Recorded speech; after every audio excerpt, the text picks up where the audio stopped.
Here we go. Hi, welcome to the Upstart Arts stay-at-home Shakespeare performance of Twelfth Night. We have had a busier summer than I expected when coronavirus hit the universe. Hi, welcome to the Upstart Arts stay-at-home Shakespeare performance of Twelfth Night. We have had a busier summer than I expected when coronavirus hit. Sorry. We forgot to mute there's a delay from the live to the YouTube. Where was I? Oh, right. Usually we tour parks at this time. We've been touring Shakespeare instead. We've read through 5 shows and decided to live stream 2 of them. Upstart Arts is an all-volunteer nonprofit collective. I always tell people it's really nice to do the things you love for the universe as a gift, and this is kind of our gift to the universe. So thank you for coming and listening, and you will laugh. We will not hear you, but you will laugh. Put a laugh emoji in the comments for me if you do. Right, nonprofit, all volunteer collective. You can donate to us. Check out our Facebook page. We have lots of fun pictures there of the previous shows we've done, as well as stuff from this year. We've also done promo videos for this show, and they're fun. The program page with the list of is in the YouTube? It's in the chat. It's in the chat. So check out the people who've been doing this with us this summer. They are wonderfully talented, have been working very hard, bringing theater to a new medium because theater adapts, and it's one of the first things that humans did, I think, was tell stories around a campfire, and theater is an evolution of that, and Shakespeare is one of the most vivid, even 4 centuries later, ways to tell stories as humans. So thank you for joining us. Enjoy the show.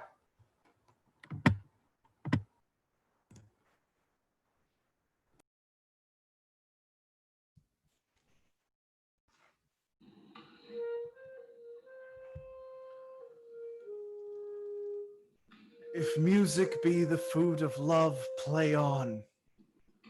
Give me excess of it, that surfeiting the appetite may sicken and so die. Oh, that strain again. It had a dying fall. Oh, it came o'er my ear like a sweet sound that breathes upon a bank of violets, stealing and giving odor. Enough. No more. 'Tis not so sweet now as it was before. O spirit of love, how quick and fresh art thou, that notwithstanding thy capacity receiveth as the sea, not enters there of what validity and pitch soar, but falls into abatement at low price, even in a minute. So full of shapes is fancy, that it alone is high fantastical. Will you go hunt, my lord? What, Curio? The hart. Why, so I do. The noblest that I have. Oh, when mine eyes did see Olivia first, methought she purged the air of pestilence. That instant I was turned into a hart, and my desires like fell and cruel hounds ere since pursue me. How now? What news from her? So please, my lord, I might not be admitted, but from her handmaid you return this answer. The element itself, till 7 years' heat, shall not behold her face at ample view, but like a cloistress she will veiled walk and water once a day her chamber round with eye-offending brine. All this to season a brother's dead love, which she would keep fresh and lasting in her sad remembrance. Oh, she that hath the heart of that fine frame to pay this debt of love but to a brother. How will she love when the rich and golden shaft hath killed the flock of all affections else that live in her, when liver, brain, and heart, these sovereign thrones, are supplied and filled with her sweet perfections with one self-king? Away before me to sweet beds of flowers. Love lie rich when canopied with bowers.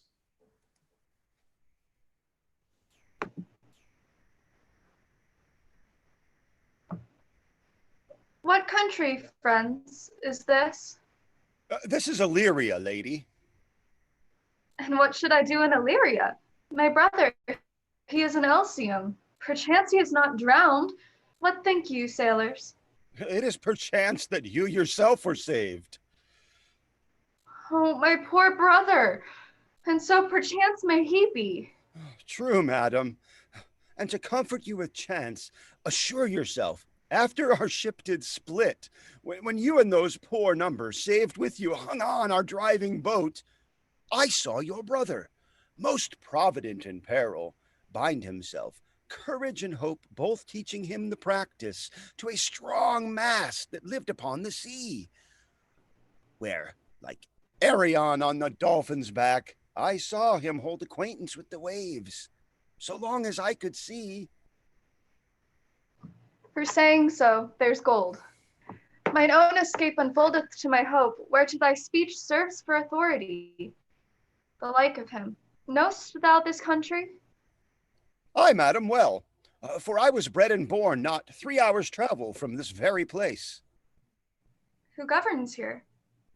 A noble duke, in nature as in name.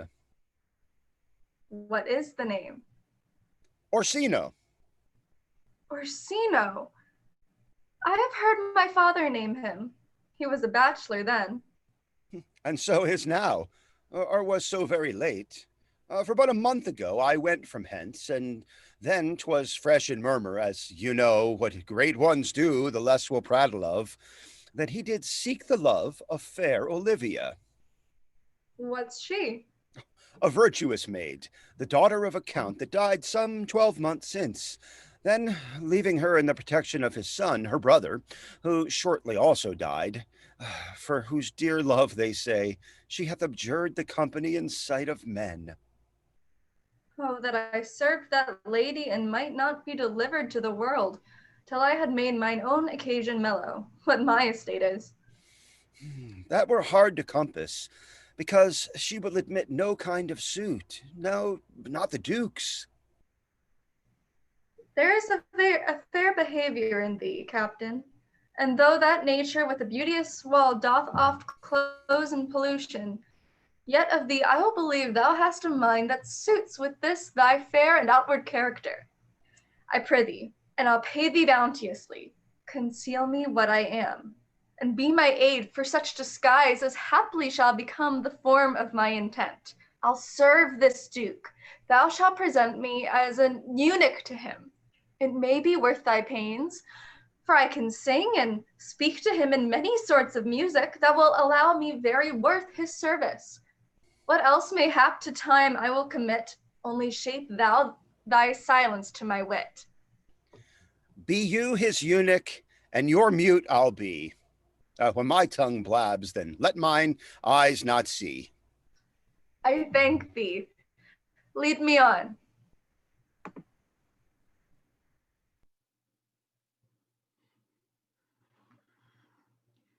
What a plague means my niece to take the death of her brother thus?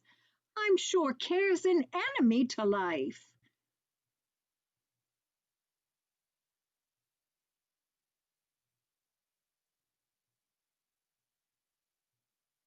I didn't hear you, Maria. By my troth, Sir Toby, you must come in earlier o' the nights. Your cousin, my lady, takes great exceptions to your ill hours. Why, let her accept before accepted. Aye, but you must confine yourself within the modest limits of order. Confine? I'll confine myself no finer than I am. These clothes are good enough to drink in, and so be these boots too, and they be not, let them hang themselves in their own straps. That quaffling and drinking will undo you. I heard my lady talk of it yesterday, and of a foolish knight that you brought in one night here to be her wooer. Who? Sir Andrew Aguecheek? Aye, he. He's as tall a man as any's in Illyria. What's that to the purpose? Why, he has 3,000 ducats a year. Aye, but he'll have but a year in all these ducats. He's a very fool and prodigal. Fie, that you'll say so. He plays at the viola di gamboys and speaks 3 or 4 languages, word for word without book, and hath all the good gifts of nature. He hath indeed almost natural, for besides that he's a fool, he's a great quarreller, and but that he hath a great gift of coward to allay the gust he hath in quarrelling. 'Tis thought amongst the prudent he will quickly have the gift of a grave. By this hand, they are scoundrels and subtractors that say so of him. Who are they? They that add, moreover, he's drunk nightly in your company. With drinking health to my niece, I'll drink to her as long as there's a passage in my throat and drink in Illyria. He's a coward and a coistrel that will not drink to my niece till his brains turn o' the toe like a parish pump. What wench? Castiliano vulgo. For here comes Sir Andrew Ague-Face. Sir Toby Belch. How now, Sir Toby Belch? Sweet Sir Andrew. Oh, bless you, fair shrew. And you too, sir. Accost, Sir Andrew, accost. Oh, what's that? My niece's chambermaid. Good mistress, accost. I desire better acquaintance. My name is Mary, sir. Good mistress Mary, accost. You mistake, knight. Accost is front her, board her, woo her, assail her. By my troth, I would not undertake her in this company. Is that the meaning of accost? Fare ye well, gentlemen. And thou let part so, Sir Andrew, would thou mightest never draw sword again. And you part so, mistress, I would I might never draw sword again. Fair lady, do you think you have fools in hand? Sir, I have you not by the hand. Marry, but you shall have, and here's my hand. Now, sir, thought is free. I pray you bring your hand to the buttery barn and let it drink. Wherefore, sweetheart? What's your metaphor? It's dry, sir. But I think so. I am not such an ass, but I can keep my hand dry. But what's your jest? A dry jest, sir. Full of them. Aye, sir. I have them at my fingers' ends. Mary, now I let go your hand. I am barren. O knight, thou lackest a cup of canary.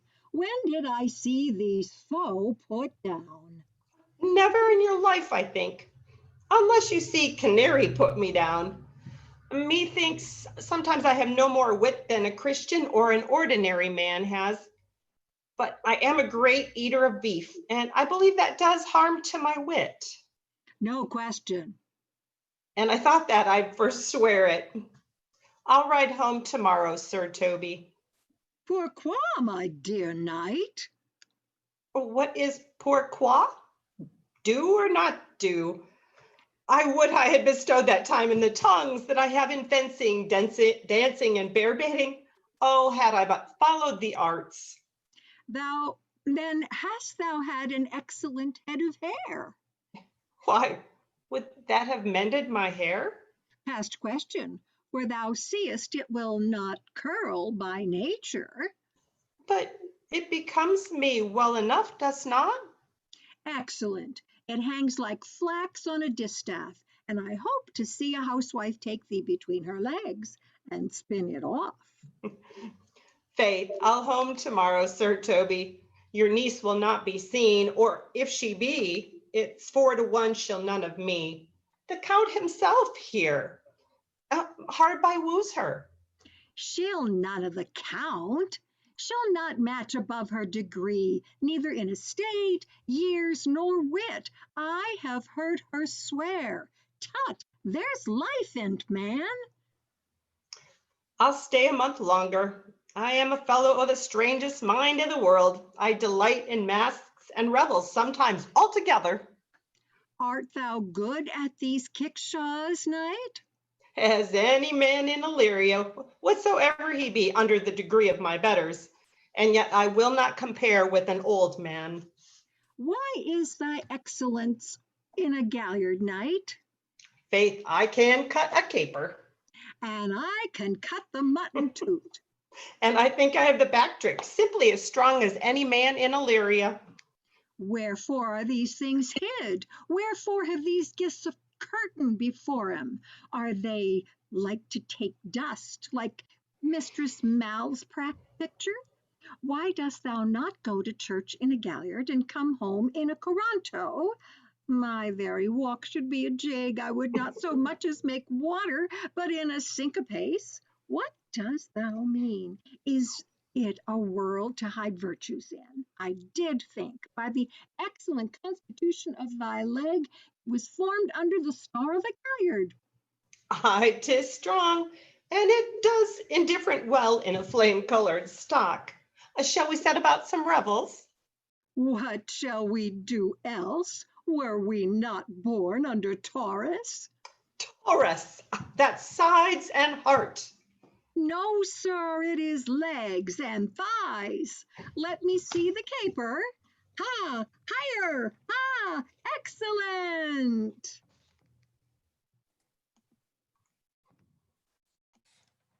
If the Duke continue these favors towards you, Cesario, you are like to be much advanced. He hath known you but 3 days, and already you are no stranger. You either fear his humor or my negligence, that you call and question the countenance of his love. Is he inconstant, sir, in his favors? No, believe me. I thank you. Here comes the Count. Who saw Cesario ho? On your attendance, my lord. Here. Stand you all while aloof. Cesario, thou knowest no less but all I have unclasped to thee the book even of my secret soul. Therefore, good use, address thy gate unto her. Be not denied access, stand at her doors, and tell them, there thy fixed foot shall grow till thou have audience. Sure, my noble lord. If she be so abandoned to her sorrow as it is spoke, she will never admit me. Well, be clamorous and leap all civil bounds rather than make unprofited return. Say I do speak with her, my lord. What then? Oh, then unfold the passion of my love. Surprise her with discourse of my dear faith. It shall become thee well to act my woes. She will attend it better in thy youth than a nuncio's of more grave aspect. I think not so, my lord. Dear lad, believe it, for they shall yet belie thy happy years that say thou art a man. Diana's lip is not more smooth and rubious. Thy small pipe is as the maiden's organ, shrill and sound, and all is semblative a woman's part. I know thy constellation is right apt for this affair. Some 4 or 5 attend him, all, if you will, for I myself am best when least in company. Prosper well in this, and thou shalt live as free as thy lord to call his fortunes thine. I'll do my best to woo your lady. Yet a barful strife, whoe'er I woo, myself would be his wife. Nay, either tell me where thou hast been, or I will not ope my lips so wide as a bristle may enter in way of thy excuse. My lady will hang thee for thy absence. Let her hang me. He that is well hanged in this world needs to fear no colors. Make that good. He shall see none to fear. A good Lenten answer. I can tell thee where thou saying was born, I fear no colors. Where, good Mistress Mary? In the wars, and there may you be so bold to say is your foolery. Well, God give them wisdom that have it, and those that are fools, let them use their talents. Yet you will be hanged for being so long absent, or to be turned away. Is that not as good as hanging to you? Many a good hanging prevents a bad marriage, And for turning away, let summer bear it out. Are you resolute then? Not so neither, but I am resolved on 2 points. That if one break, the other will hold, or if both break, your gats can fall. Apt, in very good faith, apt. Well, go thy way. If Sir Toby would leave drinking, thou wert as witty as a piece of eased flesh as any in Illyria. Peace, you rogue, no more of that.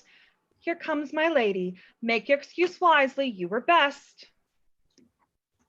Wit and be thy will, put me into good fooling. Those wits that think they have thee do very oft prove fools, and I, that am sure I lack thee, may pass for a wise man, for what says Quinopolis? Better a witty fool than a foolish wit. God bless thee, lady. Take the fool away. Do you not hear, fellows? Take away the lady. Go to, you're a dry fool. I'll know more of you. Besides, you grow dishonest. 2 faults, Madonna, that drink and good counsel will amend. Forgive the dry fool drink, then is the fool not dry. Bid the dishonest man mend himself. If he mend, he is no longer dishonest. If he cannot, let the botcher mend him. Anything that's mended is but patched. Virtue that transgresses is but patched with sin, and sin that amends is but patched with virtue. If that this simple syllogism will serve, so. If it will not, what remedy? As there is no true cuckold but calamity, so beauty's a flower. The lady bade, take away the fool. Therefore, I say again, take her away. Sir, I bade them take away you. Misprison in the highest degree. Lady, coculus non facit monicum. That's as much to say as I wear not motley in my brain. Good Madonna, give me leave to prove you a fool. Can you do it? Dexterously, good madam.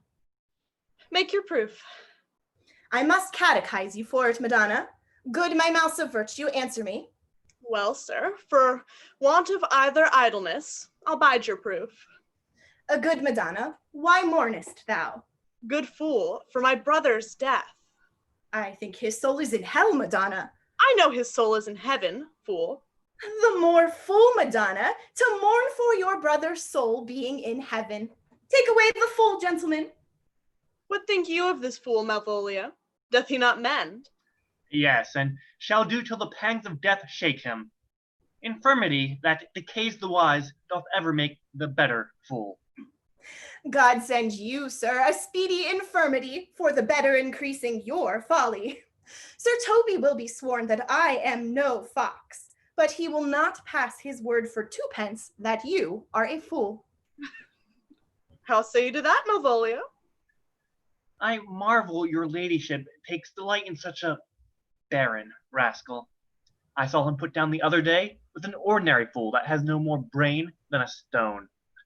Look you now, he's out of his guard already. Unless you laugh and minister occasion to him, he is gagged. I protest, I take these wise men that crow so at these set of fools no better than the fools' zanies.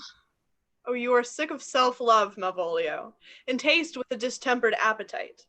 To be generous, guiltless, and free of disposition is to take those things for bird bolts that you deem cannon bullets. There is no slander in a loud fool, though he do nothing but rail, nor no railing in a known discreet man, though he do nothing but reprove. Now Mercury endue thee with leasing, for thou speakest well of fools. Madam, there is at the gate a young gentleman much desires speak with you. From the Count Orsino, is it? I know not, madam. 'Tis a fair young man and well attended. Who of my people hold him in delay? Sir Toby, madam, your kinsman. Fetch him off, I pray you. He speaks nothing but madman. Fie on him. Go you, Malvolio. If it be a suit from the Count, I am sick or not at home. What you will to dismiss it. Now you see, sir, how your fooling grows old and people dislike it. Thou hast spoke for us, Madonna, as if thy eldest son should be a fool, whose skull Jove cram with brains. For here he comes. One of thy kin has a most weak pia matter. By mine honor, half drunk. What is he at the gate, cousin? A gentleman. A gentleman. What gentleman? 'Tis a gentleman here. A plague on these pickle herring. How now, Sot? Good, Sir Toby. Cousin, how have you come so early by this lethargy? Lechery? I defy lechery. There's one at the gate. Aye, Mary, what is he? Let him be the devil, and he will. I care not. Give me faith, say I. Well, it's all one. What's a drunken man like, fool? Like a drowned man, a fool, and a madman. One draught above heat makes him a fool. The second mads him, and a third drowns him. Go thou and seek the crowner, and let him sit on my cuz, for he's in the 3rd degree of drink. He's drowned. Go, look after him. He is but mad yet, Madonna, and the fool shall look to the madman. Madam, yon young fellow swears he will speak with you. I told him you were sick. He takes it on him to understand so much and therefore comes to speak to you. I told him you were asleep. He seems to have foreknowledge of that too, and therefore comes to speak with you. What is to be said to him, lady? He is fortified against any denial. Tell him he shall not speak with me. Has been told so, and he says he'll stand at your door like a sheriff's post and be the supporter to a bench, but he'll speak to you. What kind of man is he? Why, of mankind. What manner of man? A very ill manner. He'll speak with you, will you or no? Of what personage in years is he? Not yet old enough for a man, nor young enough for a boy, as a squash is before 'tis a peas cod, or a cooling when 'tis almost an apple. 'Tis with him in standing water between boy and man. He is very well favored, and he speaks very shrewishly. One would think his mother's milk were scarce out of him. Let him approach. Call in my gentlewoman. Gentlewoman, my lady calls. Give me my veil. Come, throw it on my face. We will once more hear Orsino's embassy. The honorable lady of the house, which is she? Speak to me. I shall answer for her. Your will. Most radiant, exquisite, and unmatchable beauty, I pray you, tell me if this be the lady of the house, for I never saw her. I would be loath to cast away my speech, for besides that it is excellently well penned, I have taken great pains to con it. Good beauties, let me sustain no scorn. I am very comfortable, even to the least sinister usage. Whence came you, sir? I can say a little more than I have studied, and that question's out of my part. Good gentleman, give me modest assurance if you be the lady of the house, so that I may proceed in my speech. Are you a comedian? No, my profound heart, and yet by the very fangs of malice I swear, I am not that I play. Are you the lady of the house? If I do not usurp myself, I am. Most certain. If you are she, you do usurp yourself. For what is yours to bestow is not yours to reserve. But this is from my commission. I will on with my speech in your praise, and then show you the heart of my message. Come to what is important. I forgive you the praise. Alas, I took great pains to study it, and 'tis poetical. It is the more like to be feigned. I pray you keep it in. I heard you were saucy at my gates, and allowed your approach rather to wonder at you than to hear you. If you be not mad, be gone. If you have reason, be brief. 'Tis not that time of moon with me to make one in so skipping a dialogue. Will you hoist your sail, sir? Here lies your way. No, good swabber. I am to hull here a little longer. Some mollification for your giant, sweet lady. Tell me your mind. I am a messenger. Sure, you have some hideous matter to deliver, when the courtesy of it is so fearful. Speak your office. It alone concerns your ear. I bring no overture of war, no taxation of homage. I hold the olive in my hand. My words are as fun of peace as matter. Yet you began rudely. What are you? What would you? The rudeness that hath appeared in me have I learned from my entertainment. What I am and what I would are as secret as maidenhead. To your ears, divinity. To any others, profanation. Give us the place alone. We will hear this divinity. Now, sir, what is your text? Most sweet lady. A comfortable doctrine, and much may be said of it. Where lies your text? In Orsino's bosom. In his bosom. In what chapter of his bosom? To answer by the method, in the first of his heart. Oh, I have read it. It is heresy. Have you no more to say? Good madam, let me see your face. Have you any commission from your lord to negotiate with my face? You are now out of your text. But we will draw the curtain and show you the picture. Look you, sir, such a one I was this present. Is it not well done? Excellently done. If God did all. 'Tis ingrained, sir. 'Twill endure wind and weather. 'Tis beauty truly blent, whose red and white nature's own sweet and cunning hand laid on. Lady, you are the cruelest she alive, if you will lead these graces to the grave and leave the world no copy. Oh, sir, I will not be so hard-hearted. I will give out diverse schedules of my beauty. It shall be inventoried, and every particle and utensil labeled to my will, as item, 2 lips, indifferent red, item, 2 gray eyes with lids to them, item, 1 neck, 1 chin, and so forth. Were you sent hither to praise me? I see you what you are. You are too proud. But if you are the devil, you are fair. My lord and master loves you. Oh, such love could be but recompensed, though you were crowned the non-peril of beauty. How does he love me?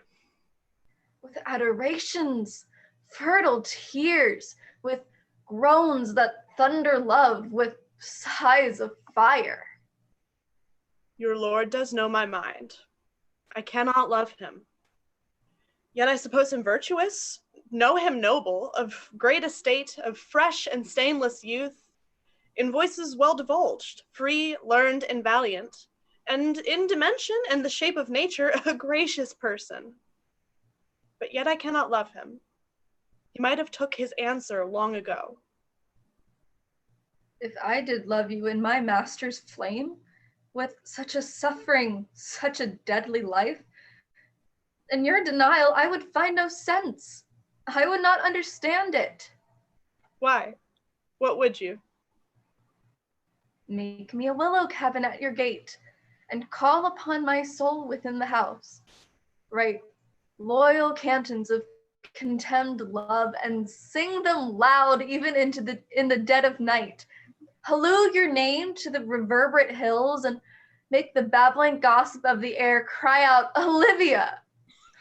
Oh, you should not rest between the elements of air and earth, but you should pity me. You might do much.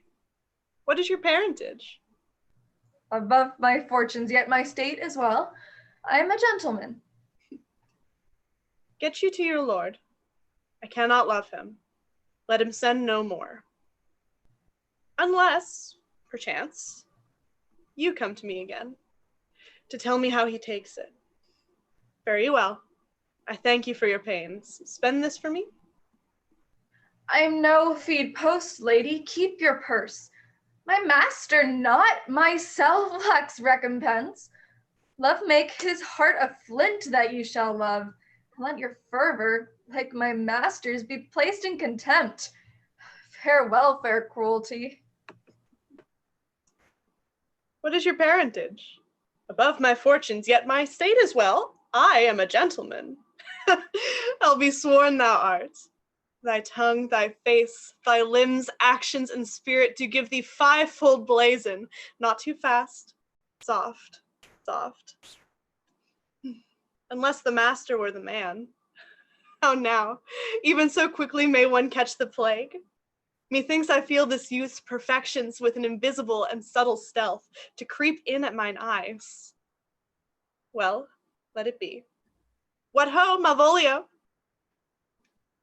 Here, madam, at your service. Run after that same peevish messenger, the county's man. He left this ring behind him, would I or not. Tell him I'll none of it. Desire him not to flatter with his lord, nor hold him up with hopes. I am not for him. If that the youth will come this way tomorrow, I'll give him reasons for it. Hie thee, Malvolio. Madam, I will. I know not what, and fear to find mine eye too great a flatterer for my mind. Fate, show thy force. Ourselves we do not owe. What is decreed must be, and be this so.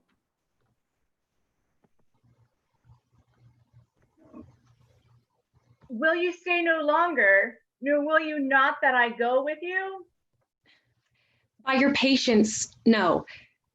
My stars shine darkly over me. The malignancy of my fate might perhaps distemper yours.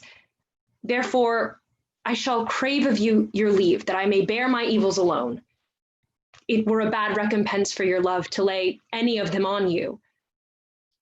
Let me yet know of you whither you are bound. No sooth, sir. My determinate voyage is mere extravagancy, but I perceive in you so excellent a touch of modesty that you will not extort from me what I am willing to keep in. Therefore, it charges me in manners, the rather to express myself. You must know of me then, Antonio. My name is Sebastian, which I called Rodrigo. My father was that Sebastian of Messaline, whom I know you have heard of. He left behind him myself and a sister, both born in an hour. If the heavens had been pleased, we would have been so ended. But you, sir, altered that.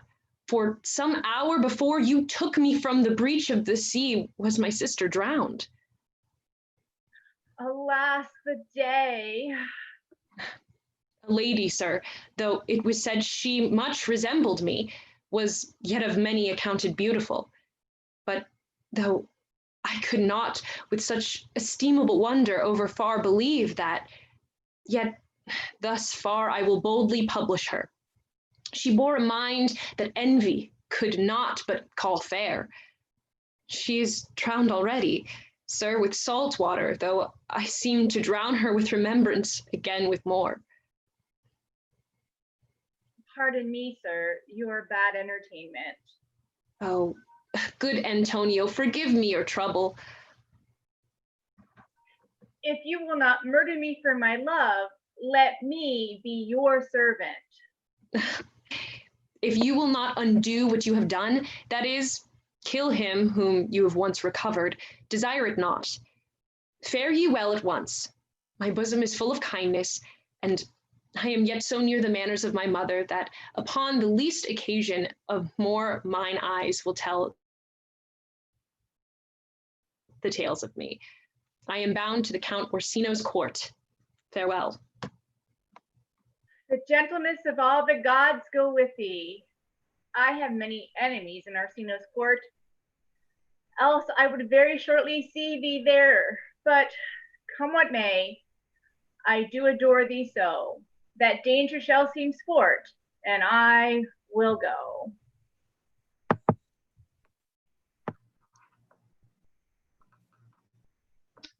Were not you even now with the Countess Olivia?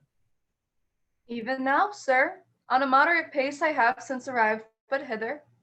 She returns this ring to you. Sir, you might have saved me the pains to have taken it away yourself. She adds, moreover, that you should put your lord into a desperate assurance that she will none of him. And one thing more, that you will never be so hardy to come again in his affairs, lest it be to report your lord's taking of this. Receive it so. She took the ring of me. I'll none of it. Come, sir, you peevishly threw it at her, and her will is it should be so returned. If it be worth stooping for, there it lies in your eye. If not, let it be his that finds it. I left no ring with her. What means this lady? Fortune forbid, my outside have not charmed her.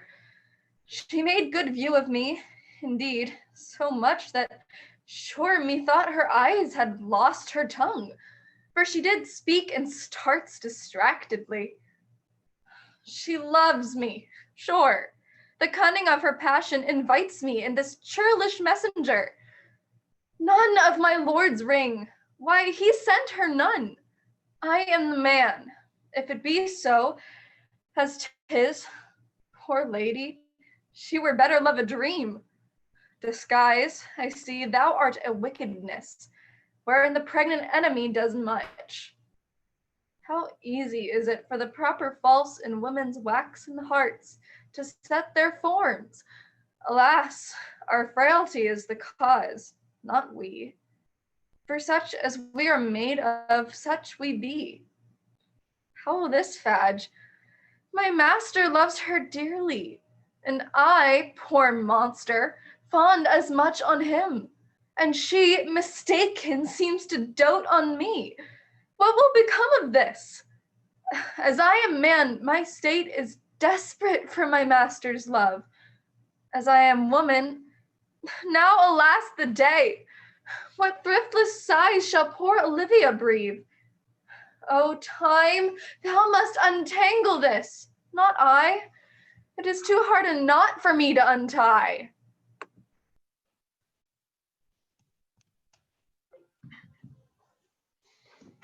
Approach, Sir Andrew. Not to be abed after midnight is to be up betimes, and deliculo surgere, thou knowest. Nay, my troth, I know not, but I know. To be up late is to be up late. A false conclusion. I hate it as an unfilled can. To be up after midnight and to go to bed then is early, so that to go to bed after midnight is to go to bed betimes. Does not our life consist of the four elements? Faith, so they say, but I think it rather consists of eating and drinking.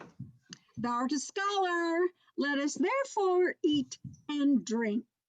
Marry, and I say, a stoup of wine. Oh, here comes the fool in faith. How now, my hearts? Did you never see the picture of we three? Welcome, ass.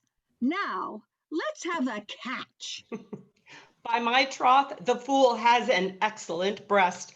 I had rather than 40 shillings I had such a leg and so sweet a breath to sing as the fool has. In sooth, thou wast in very gracious fooling last night, when thou spokest of Pigrogrammatus, of the Vapians, passing the equinoctial of Quibus. 'Twas very good. In faith, I sent thee 6pence for thy leman. Hast it? I did in petticoats thy gratility. For Malvolio's nose is no whipstock. My lady has a white hand, and the Myrmidons are no battle alehouses. Excellent. Why, this is the best fooling when all is done. Now, a song. Come now, here's a 6pence. For you, let's have a song. There's a testrel of me too. If one night, give a bit. Would you have a love song or a song of good life? A love song, a love song. I care not for good life. Oh, mistress mine, where are you roaming? Oh, stay and hear your true love's coming, that can sing both high and low. Trip no further, pretty sweeting, journeys end with lovers meeting, every wise man's son doth know. Excellent, good, if faith. Good, good. What is love is not hereafter. Present mirth hath present laughter. What's to come is still unsure. In delay there lies no plenty. Then come kiss me, sweet and 20. Youth's stuff will not endure. A mellifluous voice, as I am true knight. A contagious breath. Very sweet and contagious in faith. To hear by the nose, it is dulcet in contagion. But shall we make the welkin dance indeed? Shall we rouse the night owl in a catch that will draw 3 souls out of one weaver? Shall we do that? And you love me? Let's do it. I'm dog at catch. Fair lady, sir, and some dogs will catch well. Most certain. Let our catch be thou knave. Hold thy peace, thou knave knight. I shall be constrained to call thee knave knight. 'Tis not the first time I have constrained one to call me knave. Begin, fool. It begins, hold thy peace. I shall never begin if I hold my peace. Good in faith. Come, begin. Hold thy peace, I pray thee, hold thy peace, thou knave. Hold thy peace, thou knave, thou knave. Hold thy peace, I pray thee, hold thy peace, thou knave. Hold thy peace, I pray thee, hold thy peace, thou knave. Hold thy peace, thou knave. Thou knave. Hold thy peace, thou knave. Hold thy peace. What a caterwauling is this? Oh, if my lady have not called up her steward Malvolio to bid him turn you out of doors, never trust me. My ladies, a Catalan. We are politicians. Malvolio's a Pegaramsey, and 3 merry men be we. Am not I consanguineous? Am I not of her blood? Tilly Valley lady. There dwelt a man in Babylon, lady, lady. Beshrew me the knight's in admirable fooling. Aye, he does well enough if he be disposed, and so do I too. He does it with a better grace, but I do it more natural. Oh, the 12th day of December. For the love of God, peace. My masters, are you mad, or what are you? Have ye no wit, no manners, nor honesty, but to gabble like tinkers at this time of night? You make an alehouse of my lady's house, that ye squeak out your cosiers' catches without any mitigation or remorse of voice? Is there no respect of place, persons, nor time in you? We did keep time, sir, in our catches. Snack up. Sir Toby, I must be round with you. My lady bade me to tell you that, though she harbors you as her kinsman, she's nothing allied to your disorders. If you can separate yourself and your misdemeanors, you are welcome to the house. If not, and it would please you to take leave of her, she's very willing to bid you farewell. Farewell, dear heart, since I must needs be gone. Nay, good Sir Toby. His eyes do show his days are almost done. Is it even so? But I will never die. Sir Toby, there you lie. This is much credit to you. Shall I bid him go? What and if you do? Shall I bid him go and spare not? Oh, no, no, no, no, you dare not. Out of tune, sir, ye lie. Art any more than a steward? Dost thou think, because thou art virtuous, there shall be no more cakes and ale? Yes, by Saint Anne, and ginger shall be hot in the mouth, too. Oh, thou art in the right. Go, sir, rub your chain with crumbs. A stoup of wine, Maria. Mistress Mary, If you prized my lady's favor at anything more than contempt, you would not give means for this uncivil rule. She shall know of it by this hand. Go shake your ears. 'Twere as good a deed to drink when a man's a hungry to challenge him in the field, and then to break promise with him and make a fool of him. Do it, knight. I'll write thee a challenge, or I'll deliver thy indignation to him by word of mouth. Sweet Sir Toby, be patient for tonight. Since the youth of the courts was today with my lady, she is much out of quiet. For Monsieur Malvolio, let me alone with him. If I do not gull him into a nay word and make him a common recreation, do not think I have wit enough to lie straight in my bed. I know I can do it. Possess us, possess us. Tell us something of him. Marry, sir, sometimes he's a kind of Puritan. If I thought that, I'd beat him like a dog. What? For being a Puritan? Thy exquisite reason, dear knight. I have no exquisite reason for't, but I have reason good enough. The devil Puritan that he is, or anything constantly but a time pleaser, an infected ass that constate without book and utters it by great swarths. He best persuaded of himself, so crammed as he thinks with excellency, that it is his ground of faith that all that look on him love him. And on that vice will my revenge find notable cause to work. What wilt thou do? I will drop in his way some obscure epistles of love, wherein by the color of his beard, the shape of his leg, the manner of his gait, the expression of his eye, forehead, and complexion, he shall find himself most feelingly persuaded. I can write very much like my lady, your niece, and on a forgotten matter we can hardly make distinction of our hands. Excellent! I smell a device! I have it in my nose too. He shall think, by the letters that thou wilt drop, that they come from my niece and that she's in love with him. My purpose, indeed, a horse of that color. And your horse now would make him an ass. Ass, I doubt not. Oh, 'twill be admirable. Sport royal, I warrant you. I know my physical work with him.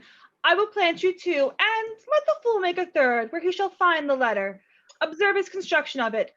For this night to bed, and dream on the event. Farewell. Good night, Penthelicia. Before me, she's a good wench. She's a beagle true bred, and one that adores me. What of that? I was adored once, too. Let's to bed, knight. Thou hadst need send for more money.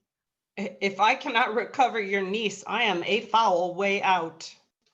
Send for money, knight. If thou hast her not in the end, call me cut. If I do not, never trust me. Take it how you will. Come, come, I'll go burn some sack.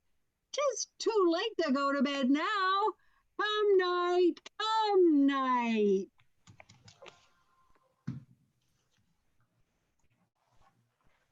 Give me some music.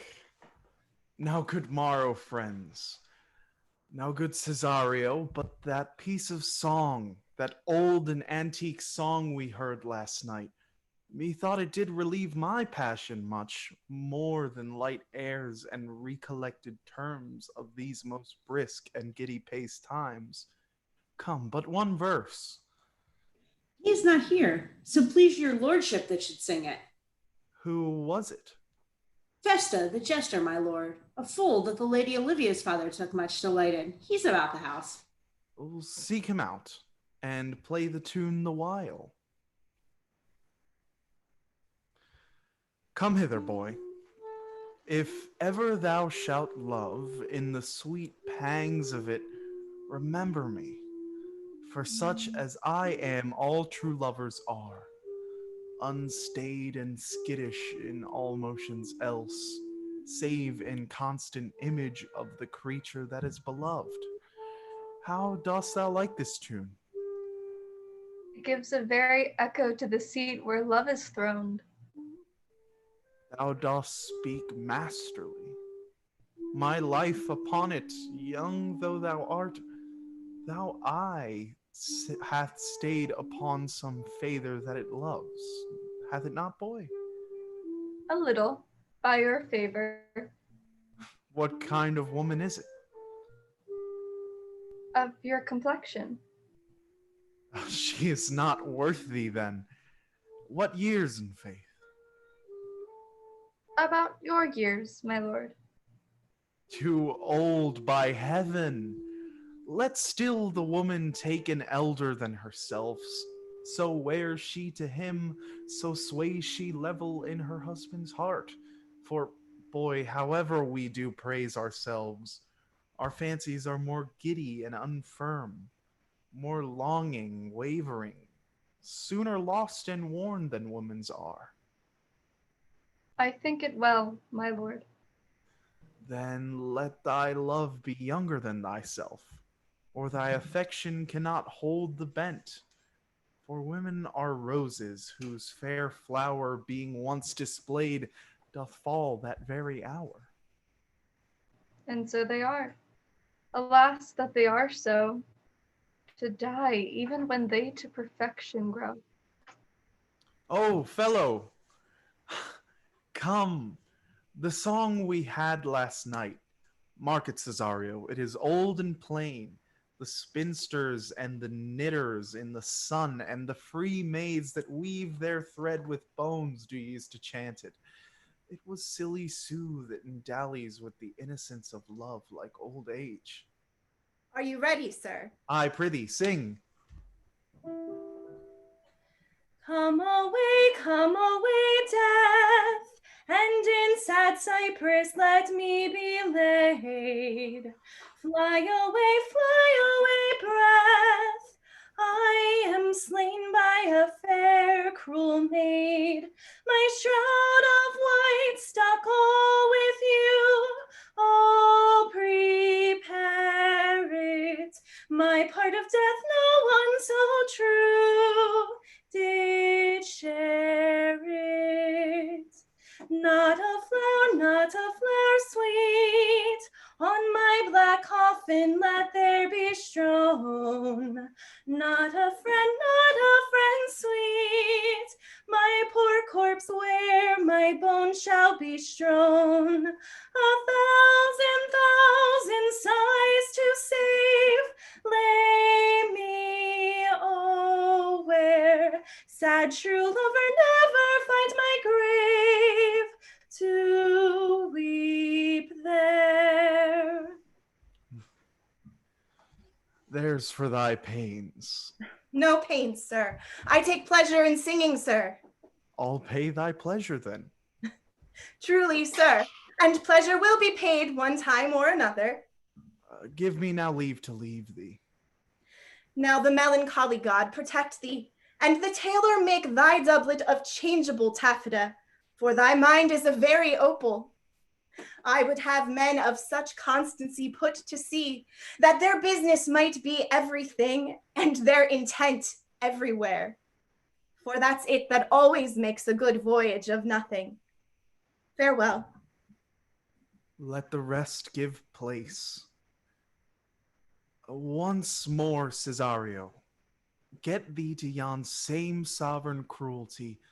Tell her my love, more noble than the world prizes not quantity of dirty lands.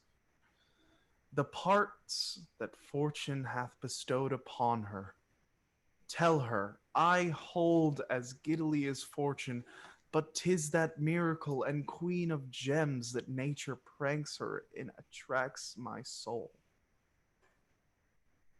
But if she cannot love you, sir? I cannot be so answered. Sooth, but you must.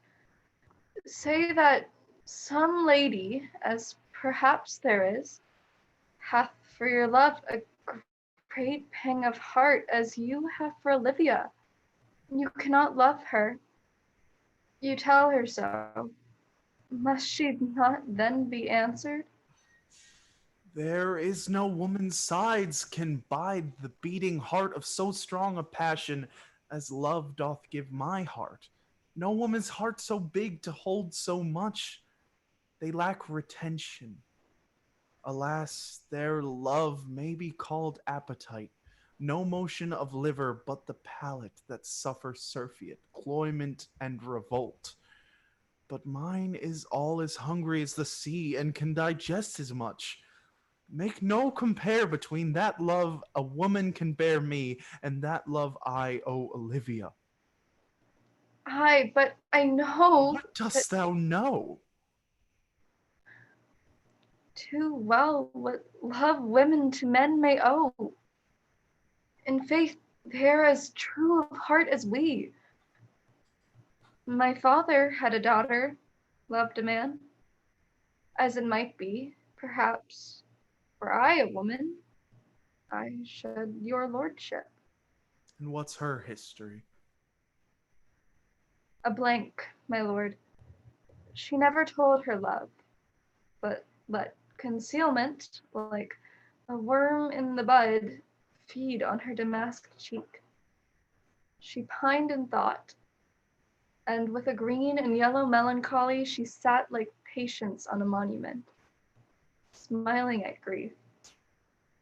Was not this love indeed?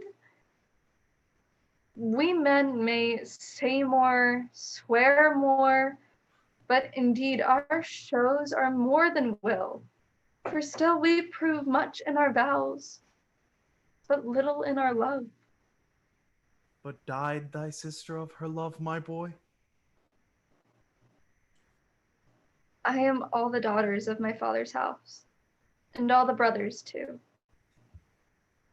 And yet I know not. Sir, should I to this lady? Aye, that's the theme.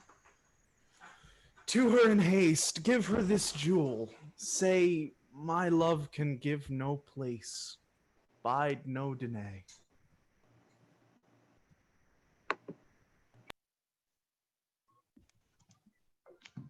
Come thy ways, Signor Fabian.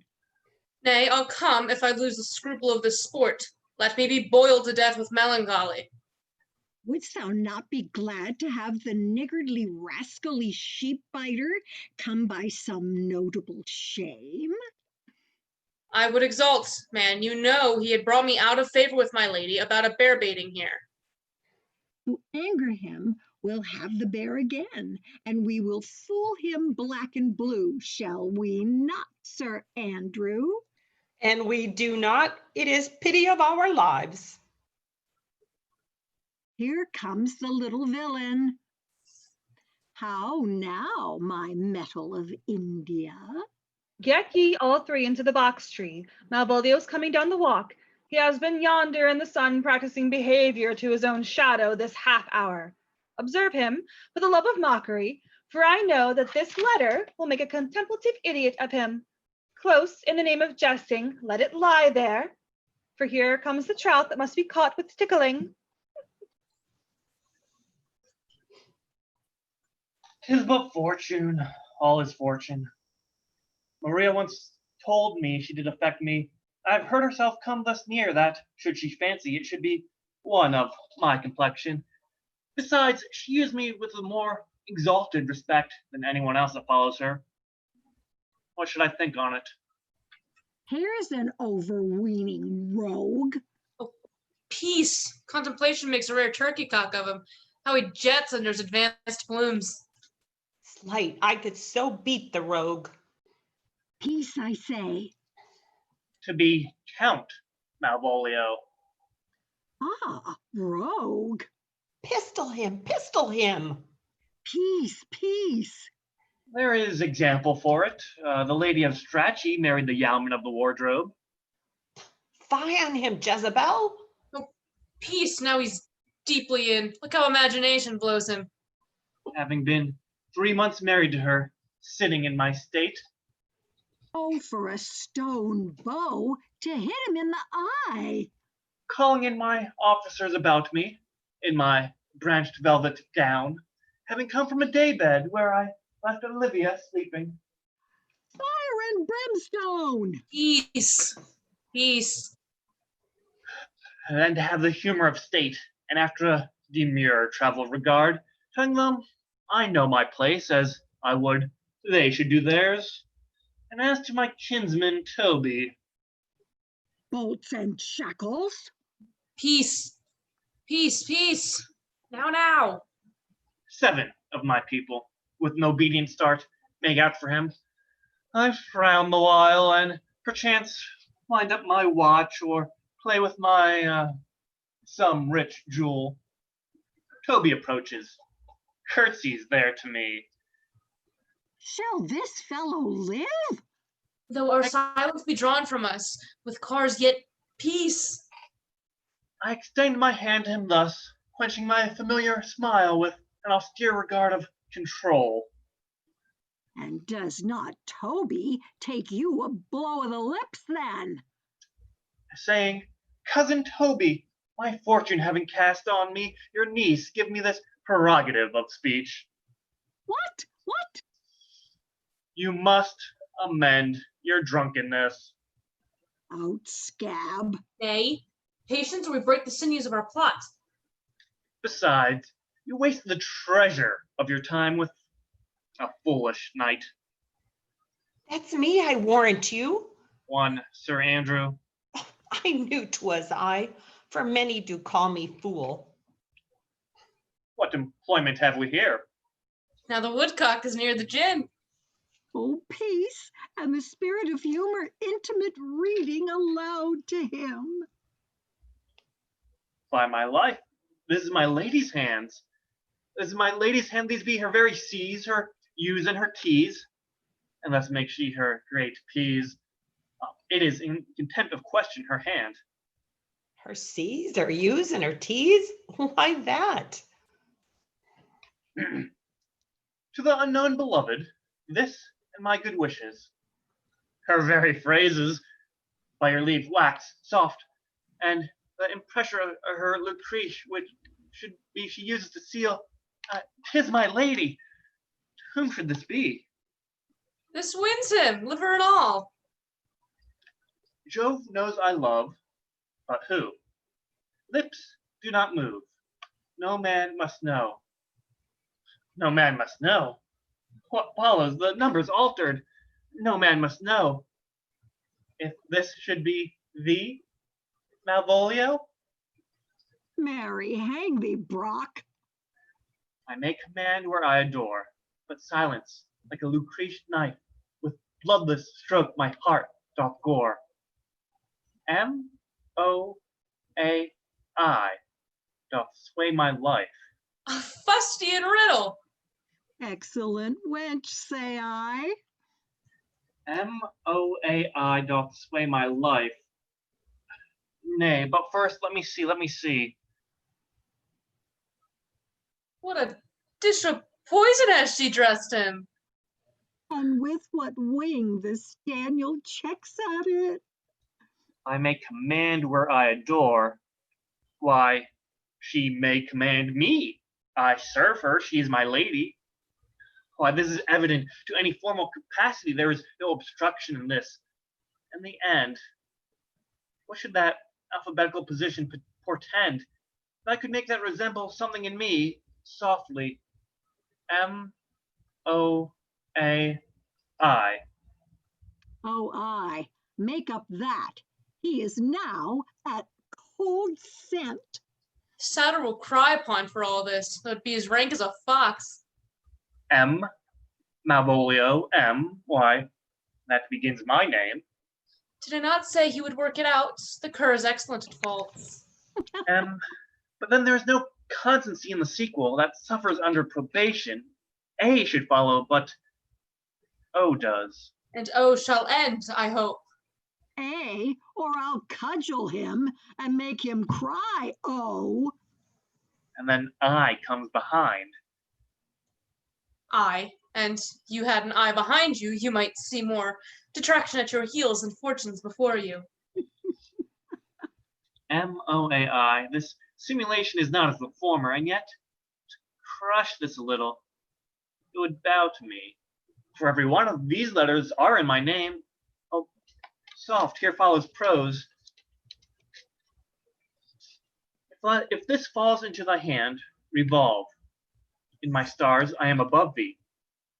But be not afraid of greatness. Some are born great, some achieve greatness, and some have greatness thrust upon them. Thy fates open their hands, let thy blood and spirit embrace them, and, to inure thyself to what thou art like to be, cast thy humble slough and appear fresh. Be opposite with a kinsman, surly with servants, let thy tongue tang arguments of state, put thyself into the trick of singularity. She thus advises thee, and sighs for thee. Remember who commanded thy yellow stockings, and wish to see thee ever cross-gartered. I say remember. Go to, thou art made, if thou desirest to be so. If not, let me see thee a steward still, the fellow of servants, not worthy to touch fortune's fingers. Farewell. She that would alter services with thee, the fortunate unhappy.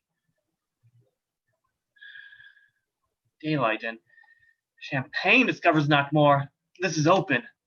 I will be proud. I will read politic authors. I will baffle Sir Toby. I will wash off gross acquaintances. I will be point device the very man. I do not now fool myself to let imagination jade me, for every reason excites to this. That my lady loves me. She did commend my yellow stockings of late. She did praise my leg being cross-gartered. And in this she manifests herself to my love, and with a kind of injunction drives me to these habits of her liking. I thank my stars I am happy. I will be strange, stout, in yellow stockings, and cross-gartered, even with the swiftness of putting on. Jove and my stars be praised! Yet here is a postscript. Thou canst not choose but know who I am. If thou entertainest my love, let it appear in thy smiling. Thy smiles become thee well. Therefore, in my presence, still smile, dear my sweet, I prithee. Jove, I thank thee. I will smile. I will do everything that thou wilt have me. I would not give my part in this sport for a pension of thousands to be paid from the Sophie. I could marry this wench for this device. So could I too. And ask no other dowry with her but such another jest. Nor I neither. Here comes my noble gull-catcher. Wilt thou set thy foot on my neck? Or on mine either? Shall I play my freedom at praetry and become thy bondslave? If faith or I either? Why, thou hast put him in such a dream that what the image of it leaves him, he must run mad. Nay, but say true, does it work upon him? Like aquavitae with a midwife. If you will see then the fruits of the sport, mark his first approach before my lady. He will come to her in yellow stockings, and 'tis a color she abhors, and cross-gartered, a fashion she detests, and he will smile upon her, which will now be so unsuitable to her disposition, being addicted to melancholy as she is, but that it cannot turn him into a notable contempt. If you will see it, follow me. To the gates of Tartar, thou most excellent devil of wit. I'll make one too.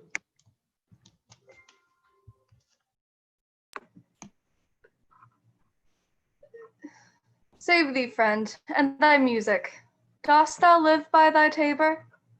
No, sir, I live by the church. Art thou a churchman? No such matter, sir. I do live by the church, for I do live at my house, and my house doth stand by the church. So thou mayest say, the king lies by a beggar, if the beggar dwell near him, or the church stands by thy tabor, if thy tabor stand by the church. You have said, sir, to see this age. A sentence is but a cheverel glove to a good wit. How quickly the wrong side may be turned outward. Nay, that's certain. They that dally nicely with words may quickly make them wanton. I would, therefore, my sister had had no name, sir. Why, man? Why, sir, her name's a word, and to dally with that word might make my sister wanton. But indeed, words are very rascals since bonds disgraced them. Thy reason, man? Troth, sir, I can yield you none without words, and words are grown so false, I am loath to prove reason with them. I warned thou art a merry fellow, and carest for nothing. Not so, sir. I do care for something, but in my conscience, sir, I do not care for you. If that be to care for nothing, sir, I would it make you invisible. Art not thou the Lady Olivia's fool? No, indeed, sir. The Lady Olivia has no folly. She will keep no fool, sir, till she be married. And fools are as like husbands as pilchers are to herrings. The husband's the bigger. I am indeed not her fool, but her corrupter of words. I saw thee late at the countersinos. Foolery, sir, does walk about the orb like the sun. It shines everywhere. I would be sorry, sir, but the fool should be as oft with your master as with my mistress. I think I saw your wisdom there. Nay, and thou pass upon me, I'll no more with thee. Hold, there's expenses for thee. Now Jove in his next commodity of hair send thee a beard.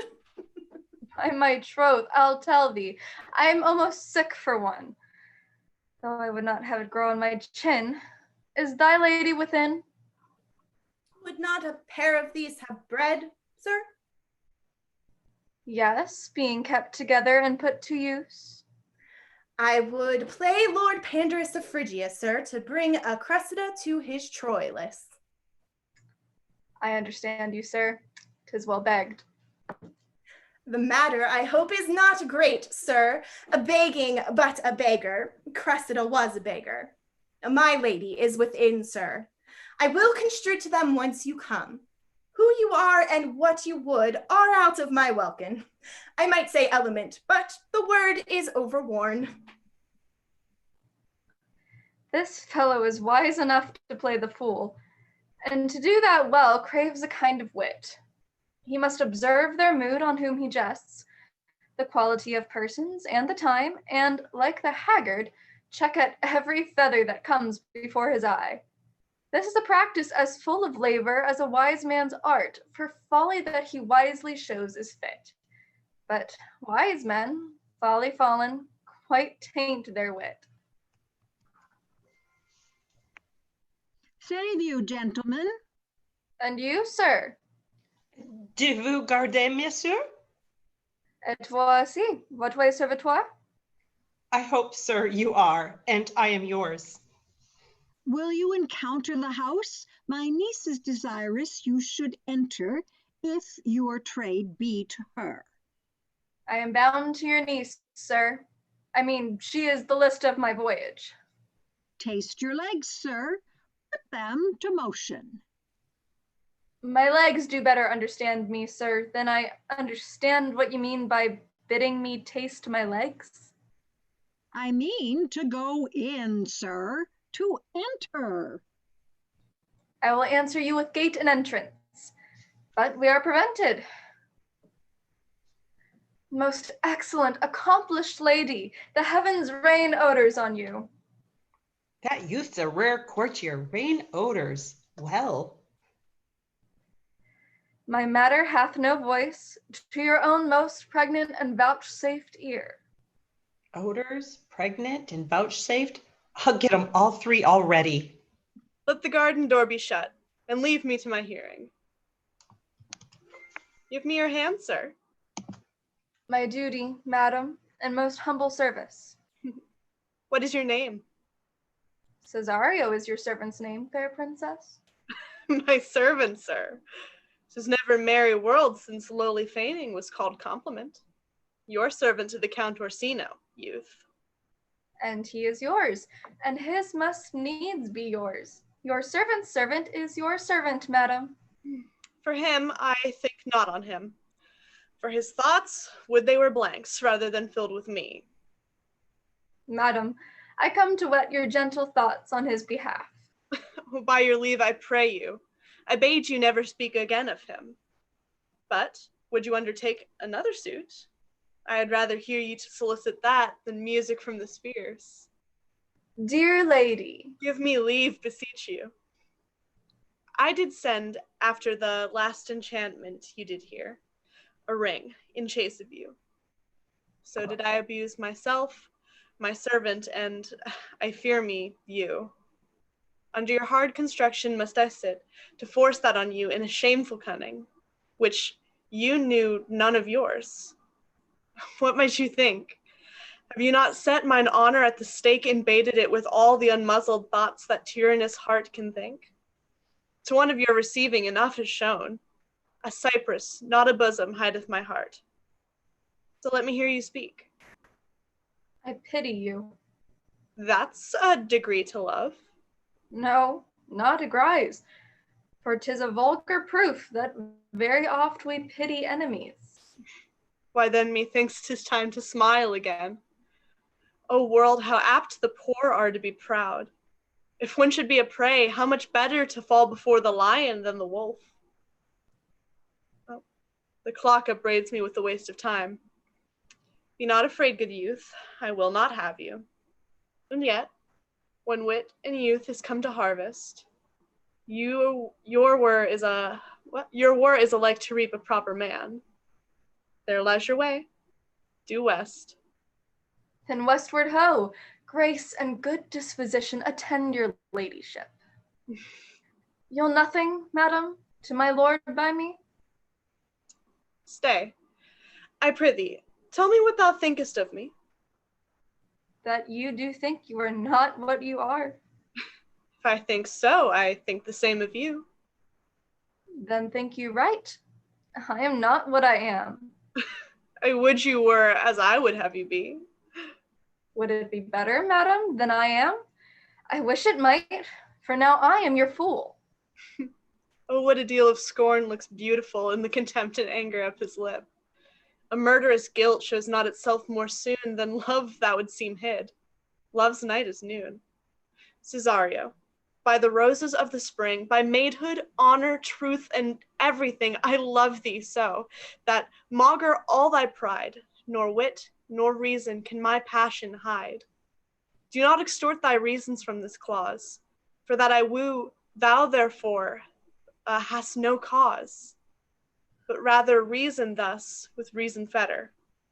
Love sought is good, but given unsought is better. By innocence I swear, and by my youth, I have one heart, one bosom, and one truth, and that no woman has, nor never none shall mistress be of it, save I alone. And so adieu, good madam. Nevermore will I my master's tears to you deplore. Yet come again, for thou perhaps mayest move that heart which now bores to like his love.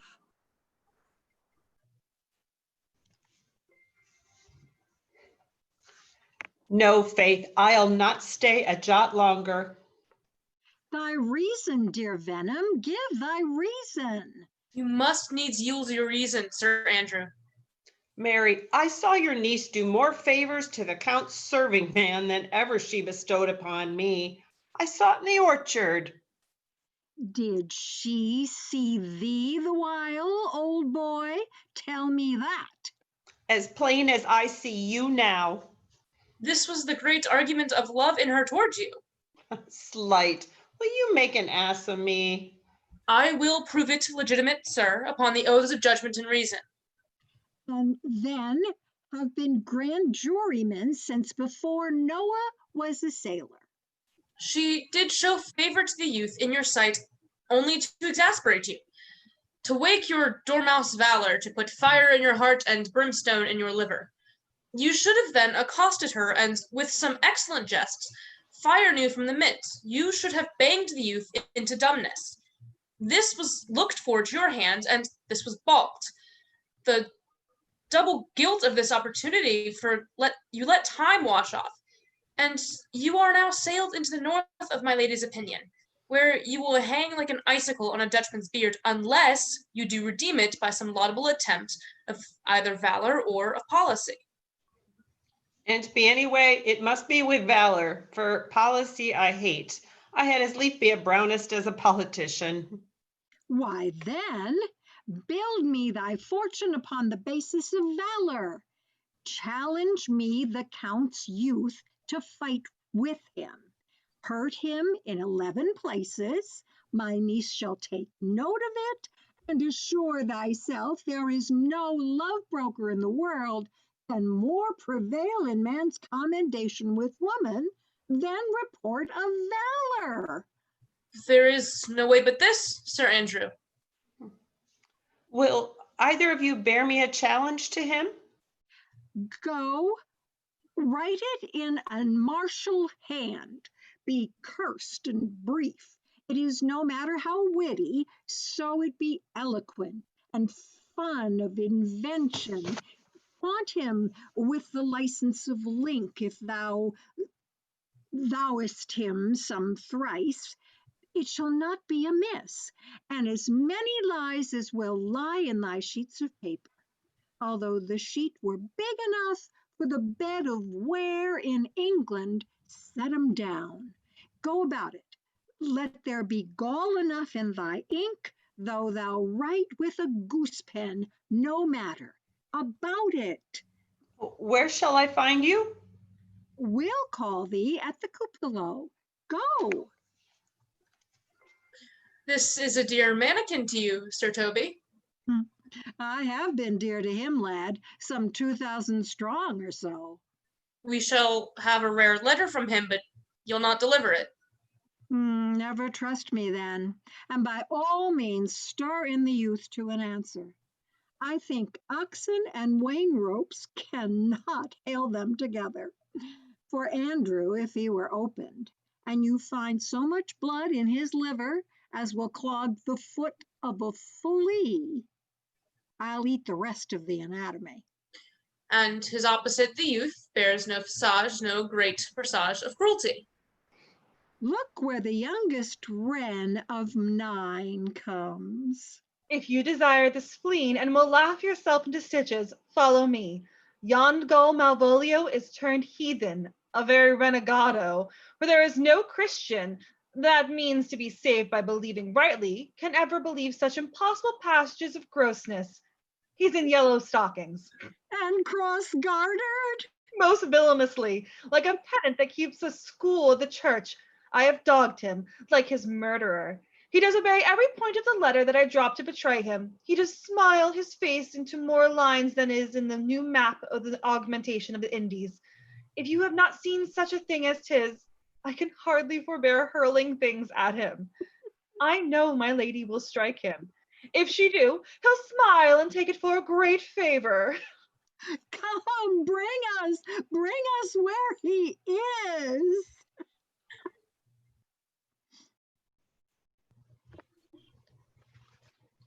I would not by my will have troubled you, but since you make your pleasure of your pains, I will no further chide you. I could not stay behind you. My desire, more sharp than filed steel, did spur me forth. And not all love to see you, though so much as might have drawn one to a longer voyage. The jealousy that might befall your travel, being skilless in these parts, which to a stranger unguided and unfriended often prove rough and unhospitable.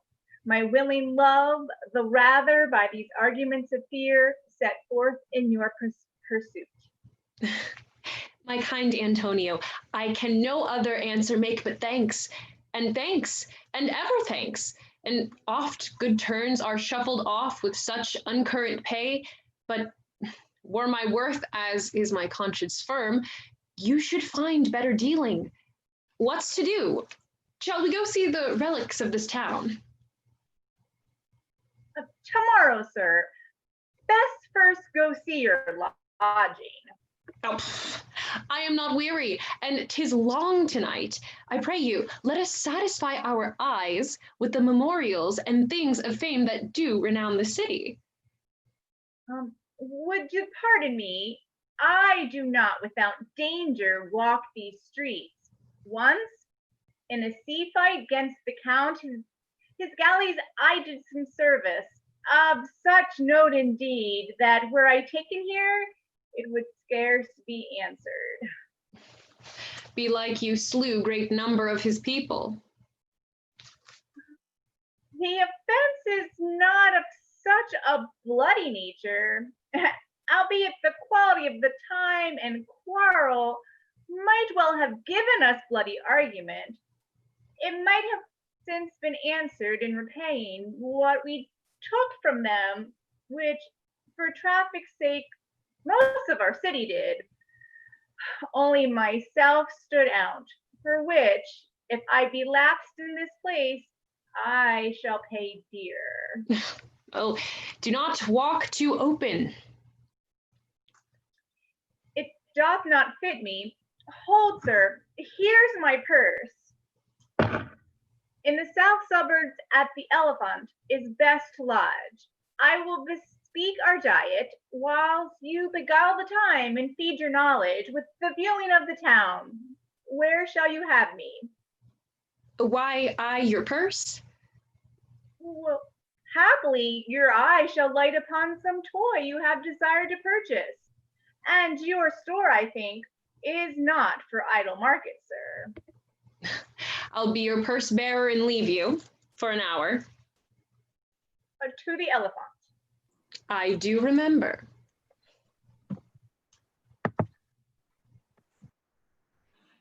I have sent after him. He says he'll come.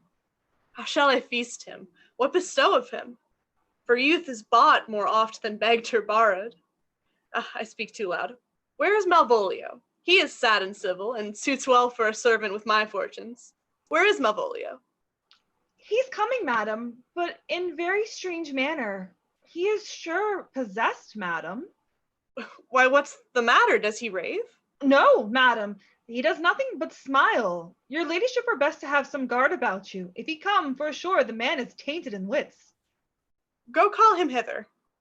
I'm as mad as he, if sad and merry madness equal be. How now, Malvolio? Sweet lady, oh ho. Smilest thou? I sent for thee upon a sad occasion. Sad lady, I could be sad. This does cause some obstruction in the blood, this cross-gartering. But what of that? If it please the eye of one, it is with me as the very true sonnet is, please one, and please all. Why, how dost thou, man? What is the matter with thee? Not black in my mind, though yellow in my legs. It did come to his hands and commends me, it shall be executed. I think we do know the sweet Roman hand. Wilt thou go to bed, Malvolio? To bed? Aye, sweetheart, and I'll come to thee. God comfort thee. Why dost thou smile so and kiss thy hand so oft? How do you, Malvolio? At your request, yes, nightingales answer dolls. Why appear you with this ridiculous boldness before my lady? Be not afraid of greatness, 'twas well writ. What meanest thou by that, Malvolio? Some are born great. Some achieve greatness. What sayest thou? And some have greatness thrust upon them. Heaven restore thee. Remember who commended thy yellow stockings. Thy yellow stockings. I wish to see thee cross-gartered. Cross-gartered? Go to, thou art made, if thou desirest to be so. Am I made? If not, let me see thee a servant still. Why, this is very midsummer madness. Madam, the young gentleman of the Count Orsino's is returned. I could hardly entreat him back. He attends your ladyship's pleasure. I'll come to him. Good Maria, let this fellow be looked to. Where's my cousin Toby? Let some of my people have a special care of him. I would not have him miscarry for the half of my dowry. Oh ho. Do you come near me now? No worse a man than Sir Toby to look to me? This concurs directly with the letter. She sends him on purpose that I may appear stubborn to him, for she incites me to that in the letter. Cast thy humble slough, says she, be opposite with thy kinsman, surly with servants, let thy tongue tang arguments of state. Put myself into the trick of singularity, and consequently sets down the manner how, as a sad face, a reverent carriage, a slow tongue, and a habit of some sir of note, and so forth. I have limed her, but it is Jove's doing, and Jove make me thankful. And when she went away, now let this fellow be looked to.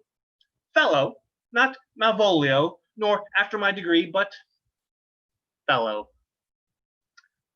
Why, everything adheres together, that no dram of a scruple, no scruple of a scruple, no obstacle, no incredulous or unsafe circumstance.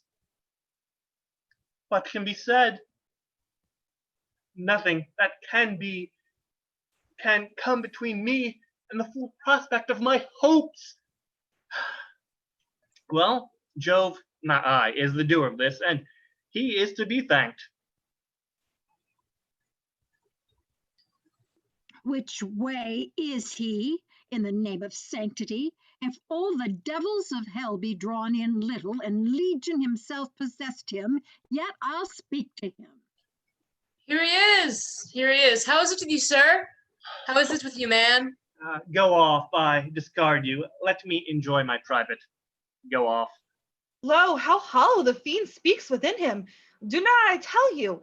Sir Toby, my lady prays you to have some care of him. Ha! And does she so? Go to. Peace, peace. We must deal gently with him. Let me alone. How do you do, Malvolio? How is't with you? What man? Defy the devil. Consider, he's an enemy to mankind. Do you know what you say? Law, you, and speak ill of the devil? How he takes it at the heart. Pray God he be not bewitched. Carry his water to the wise woman.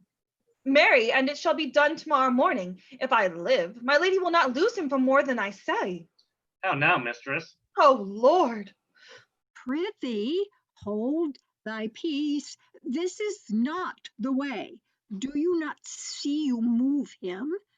Let me alone with him. No way but gentleness, gently, gently. The fiend is rough and will not be roughly used. Why, how now, my bawcock? How dost thou, Chuck? Sir. Ay, Biddy, come with me. What man? 'Tis not for gravity to play at cherry pit with Satan. Hang him, foul collier. Get him to say his prayers, good Sir Toby. Get him to pray. My prayers, minx.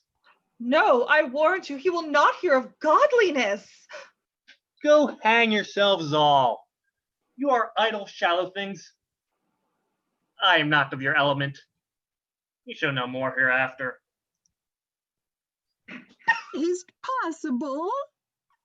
If I were played upon a stage now, I could condemn it as improbable fiction. His very genius hath taken the infection of the device, man. Nay, pursue him now, lest the device take air and taint. Why, we shall make him mad indeed. The house will be the quieter. Come, we'll have him in a dark room and bound. My niece is already in the belief that he's mad. We may carry it thus for our pleasure and his penance, till our very pastime, tired out of breath, prompt us to have mercy on him, at which time we will bring the device to the bar and crown thee for a finder of madmen. But see. More matter for a May morning. Here's the challenge. Read it. Warrant there's vinegar and pepper in it. It's so saucy. I warrant him. Do but read. Give me youth. Whatsoever thou art but a scurvy fellow. Good and valiant. Wonder not, nor admire not thy mind, why I do call thee so, for I will show thee no reason for't. Good note. That keeps you from the blow of the law. Thou comest to the Lady Olivia, and in my sight she uses thee kindly, but thou liest in thy throat. That is not the matter I challenge thee for. Very brief and to exceeding good senseless. I will waylay thee going home, where if it be thy chance to kill me, good, thou killest me like a rogue and a villain. Still, you keep at the windy side of the law. Good. Fare thee well, and God have mercy upon one of our souls. He may have mercy upon mine, but my hope is better. And so look to thyself, thy friend, as thou usest him, and thy sworn enemy, Andrew Aguecheek. If this letter move him not, his legs cannot, I'll give it him. You may have very fit occasion for it. He is now in some commerce with my lady, and will be by and by depart. So go, Sir Andrew, scout me for him at the corner of the orchard like a bum bally. So soon as ever thou seest him, draw, and as thou drawest, swear horrible, for it comes to pass oft that a terrible oath with a swaggering accent sharply tanked off gives manhood more approbation than ever proof itself would have earned him. Away. Nay, let me alone for swearing.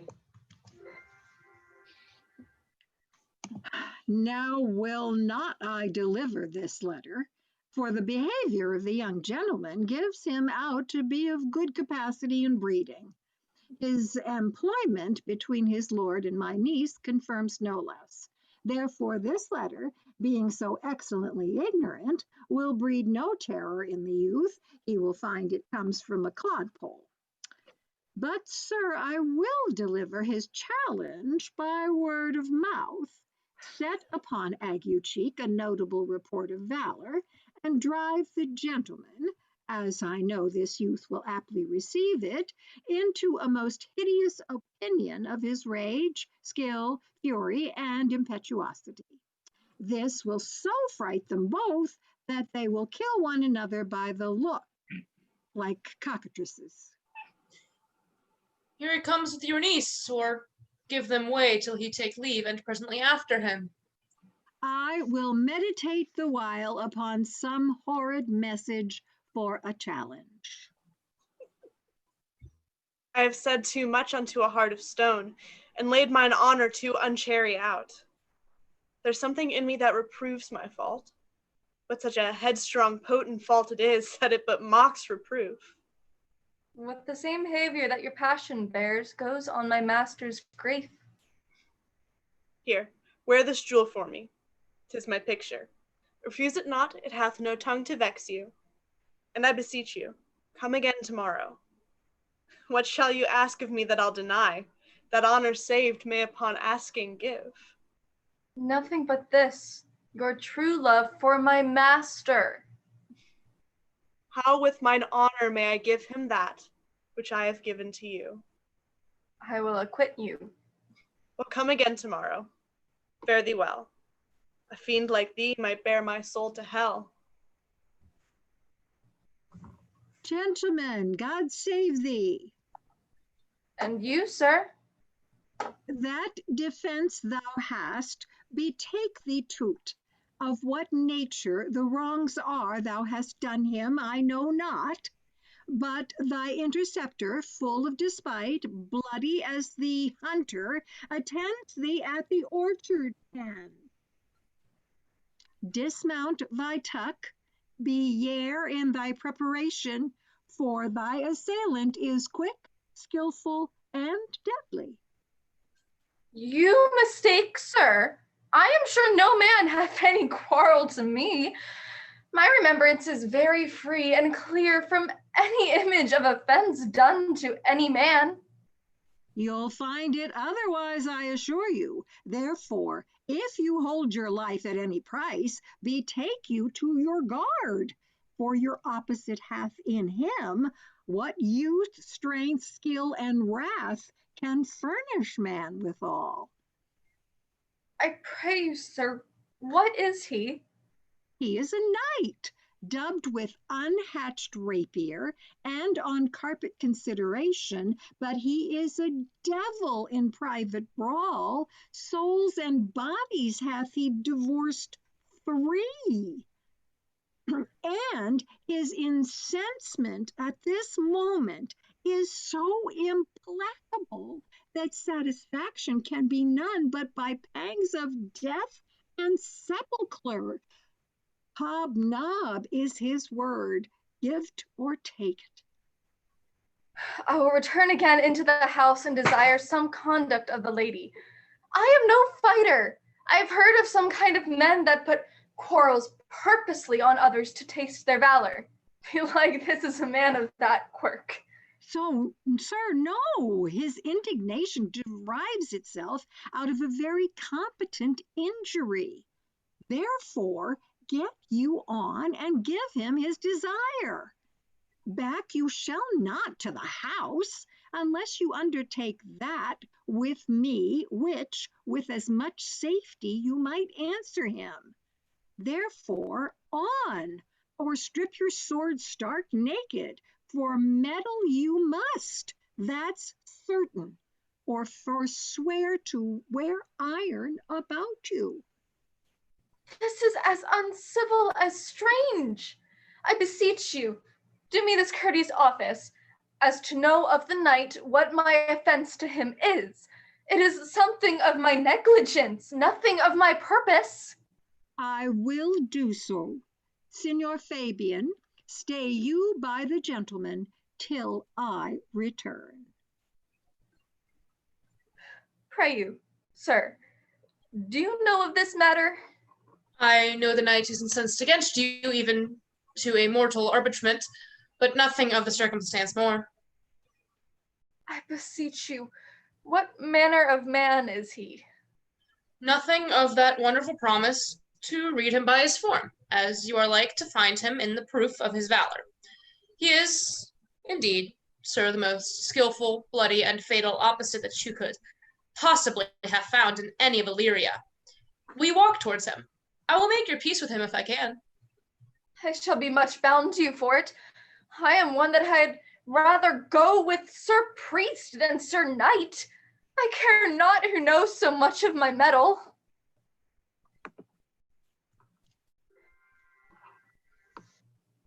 Why, man, he's a very devil.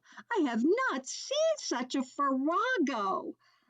I had a pass with him, rapier, scabbard, and all, and he gives me the stuck in with such a mortal motion that it's inevitable. And on the answer, he prays you as surely as your feet hit the ground, they step on.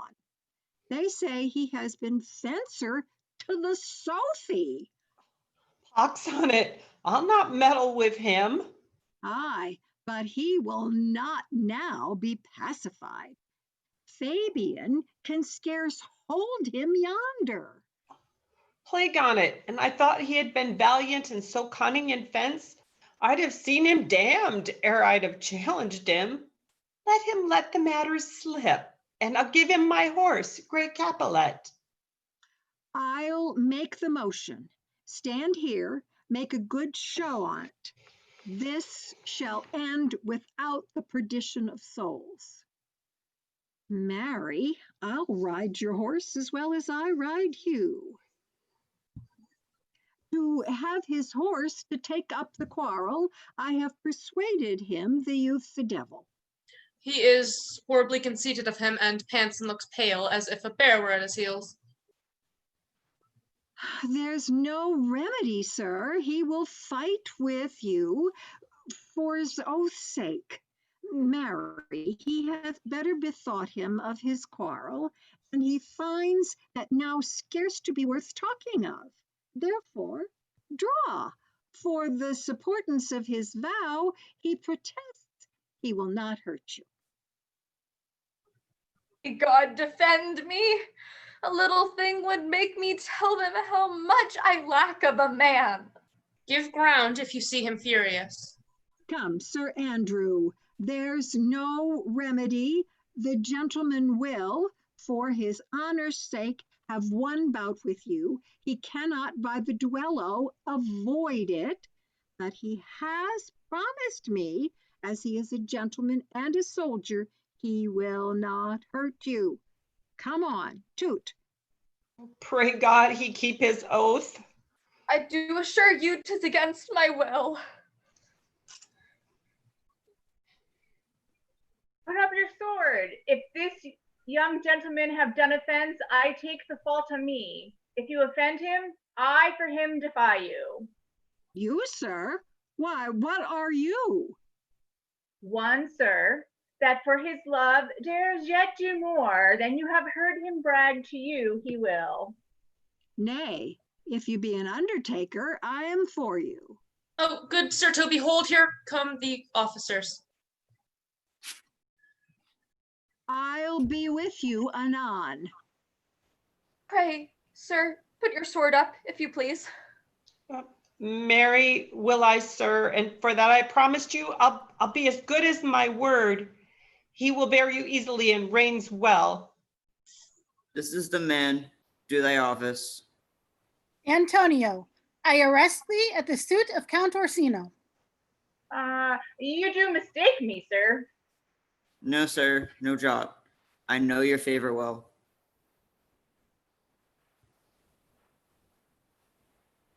Though now you have no sea cap on your head. Take him away. He knows I know him well. I must obey. This comes with seeking you, but there's no remedy. I shall answer it. What will you do? Now my necessity makes me ask you for my purse. It grieves me much more for what I cannot do for you than what befalls myself. You stand amazed, but be of comfort. Come, sir, away. I must entreat of you some of that money. What money, sir? For the fair kindness that you have showed me here, and part being prompted by your present trouble, my lean and low ability, I'll lend you something. My having is not much. I'll make division of my present with you. Hold, here's half my coffer. Will you deny me now? Is it possible that my deserts to you can lack persuasion?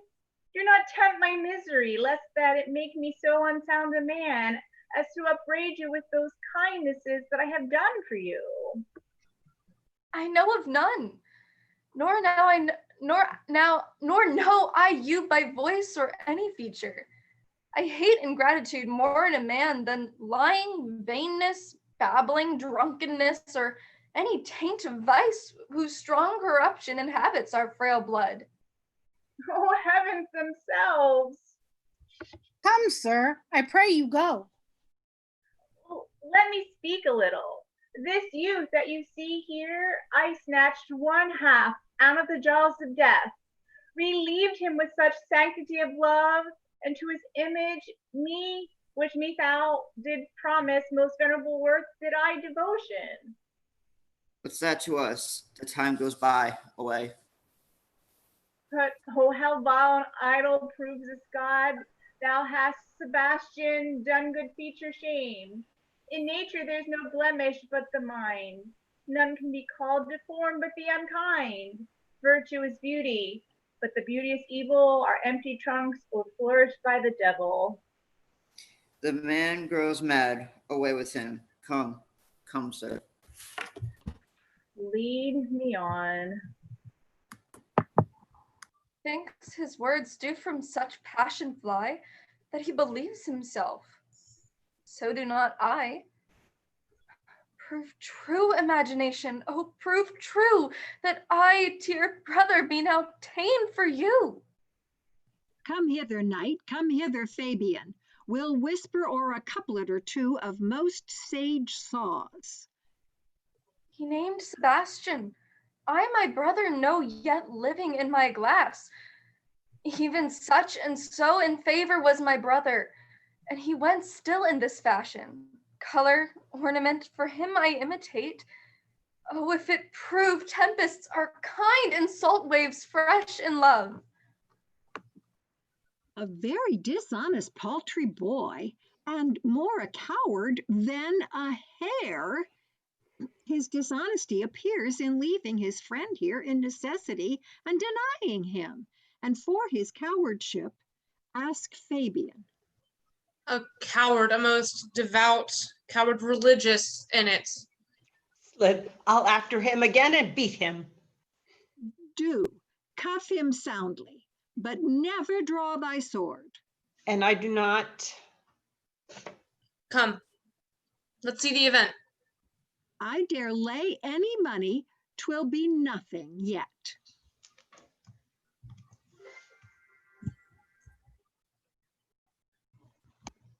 Will you make me believe that I am not sent for you? Go to, go to. Thou art a foolish fellow. Let me be clear of thee. Well, how doubted, faith? No, I do not know you, nor I am not sent to you by my lady to bid you come speak with her. Nor your name is not Master Cesario, nor this is not my nose neither. Nothing that is so is so. I prithee, vent thy folly somewhere else. Thou knowest me not. Vent my folly. He has heard that word of some great man, and now applies it to a fool. Vent my folly. I am afraid this great lubber the world will prove a cockney. I prithee now, ungird thy strangeness, and tell me what I shall vent to my lady. Shall I vent to her that thou art coming? I prithee, foolish Greek, depart from me. There is money for thee. If you tarry longer, I shall give thee worse payment. By my troth, thou hast an open hand. These wise men that give fools money get themselves a good report after 14 years' purchase.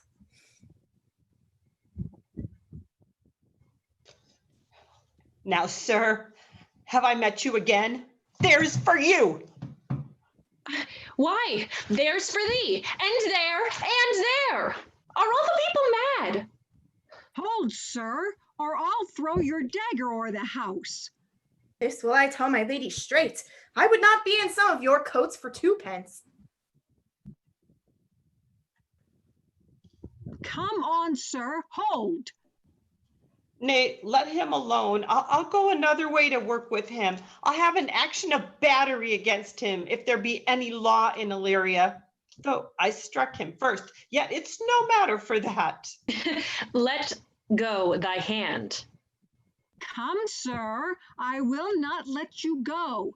Come, my young soldier, put up your iron. You are well fleshed. Come on. I will be free from thee. What wouldest thou now? If thou darest tempt me further, draw thy sword. What? What? Nay then, I must have an ounce or two of this malapert blood from you. Hold, Toby, on thy life, I charge thee hold. Madam? Will it ever be thus? Ungracious wretch, fit for the mountains and the barbarous caves, where manners ne'er were preached. Out of my sight. Be not offended, dear Cesario. Rudesby, be gone. I prithee, gentle friend, let thy fair wisdom, not thy passion, sway in this uncivil and thou unjust extent against thy peace. Go with me to my house, and hear thou there how many fruitless pranks this ruffian hath botched up, that thou thereby mayest smile at this. Thou shalt not choose but go. Do not deny. Beshrew his soul for me. He started one poor heart of mine in thee. What relish is in this? How runs the stream? Or am I mad? Or else this is a dream? Let fancy still my sense and let they sleep. If it be thus to dream, still let me sleep. Nay, come, I prithee. Would thou be ruled by me?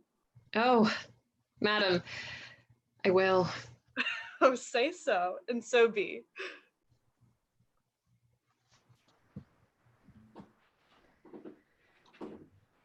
Nay, prithee, put on this gown and this beard. Make him believe thou art Sir Topas, the curate. Do it quickly. I will call Sir Toby the whiles. Well, I'll put it on, and I will dissemble myself in it. And I would I were the first that ever dissembled in such a gown.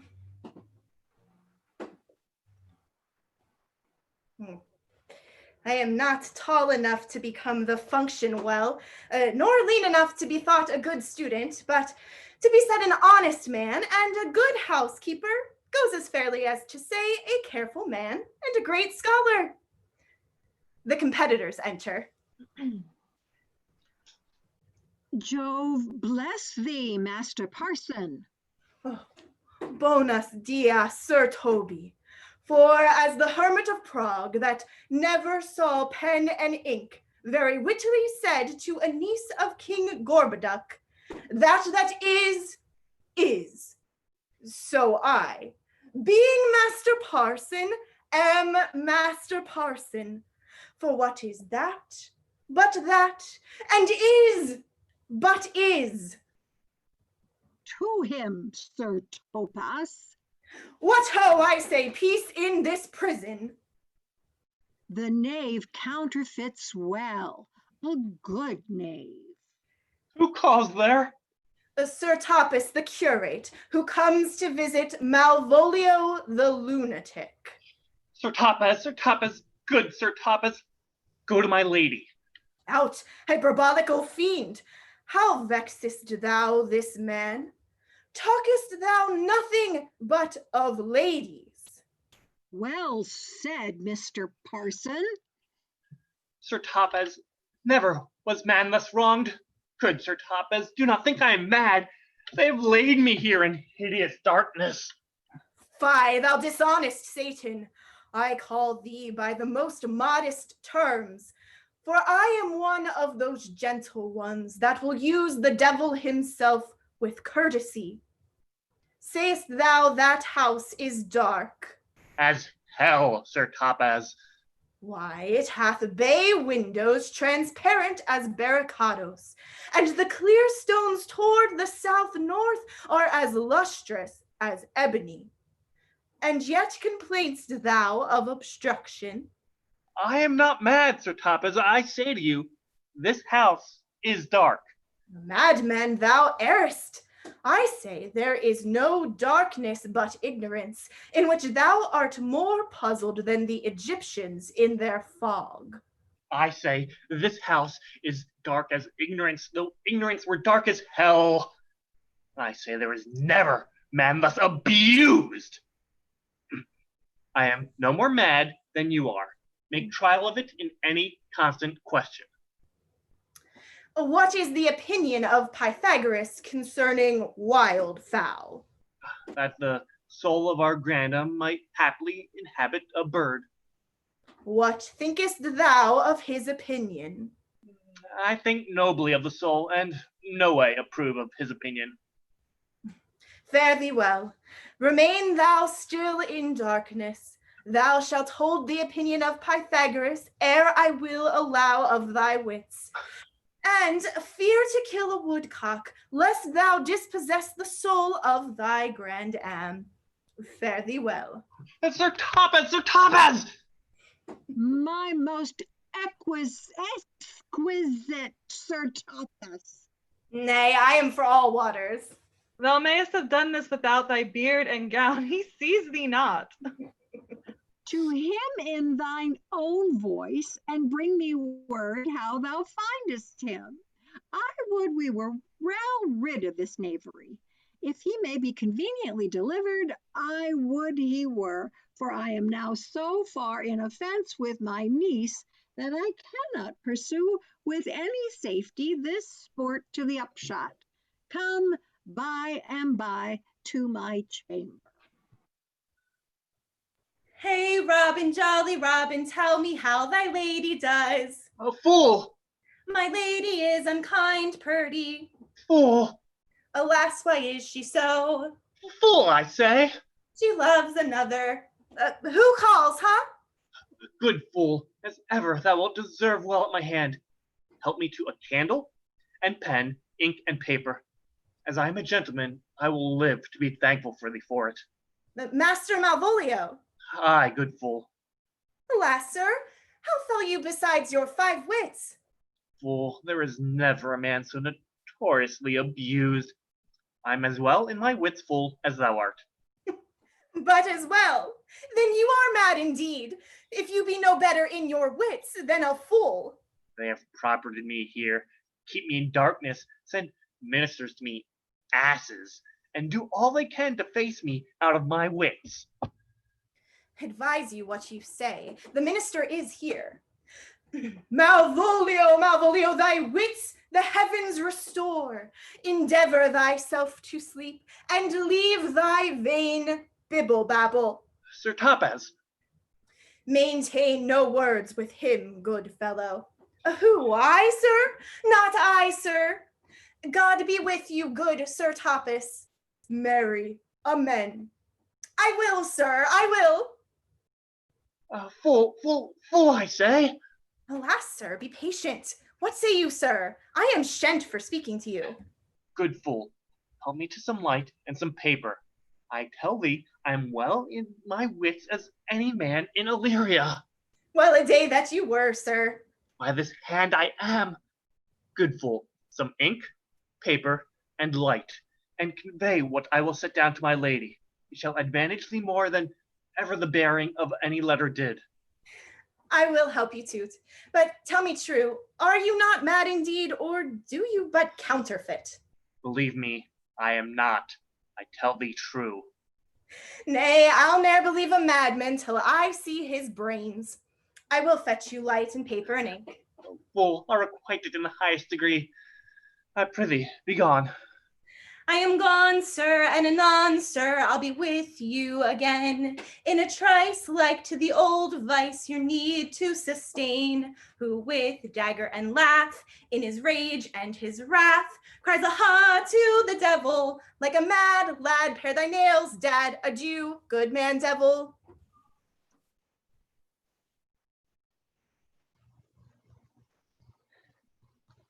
This is the air. This is the glorious sun. And this pearl she gave me, I do feel it and see it, though 'tis wonder that enwraps me thus, yet 'tis not madness. Where is Antonio then? I could not find him at the Elephant, and yet there he was, and I found this credit that he did range the town to seek me out. His counsel now might do me some golden service. For though my soul disputes well with my sense that this may be some error, but no madness, yet doth this accident and flood of fortune so far exceed all instance and all discourse that I am ready to distrust mine eyes and wrangle with my reason that persuades me to any other trust but that I am mad, or else the lady's mad. Yet if it were so, she could not sway her house, command her followers, and take and give back affairs and their dispatch with such smooth, discreet, and stable bearing as I perceive she does. But there's something in it that is deceivable. Oh, here comes the lady. Blame not this haste of mine. If you mean well, now go with me and with this holy man into the chantry by. There, before him and underneath that consecrated roof, plight me the full assurance of your faith. that my most jealous and too doubtful soul may live at peace. He shall conceal it whilst you are willing, it shall come to note. What time we will our celebration keep according to my birth. What do you say? I'll follow this good man and go with you, and having sworn truth, ever will be true. Then lead the way, good father, and heavens so shine that they may fairly note this act of mine.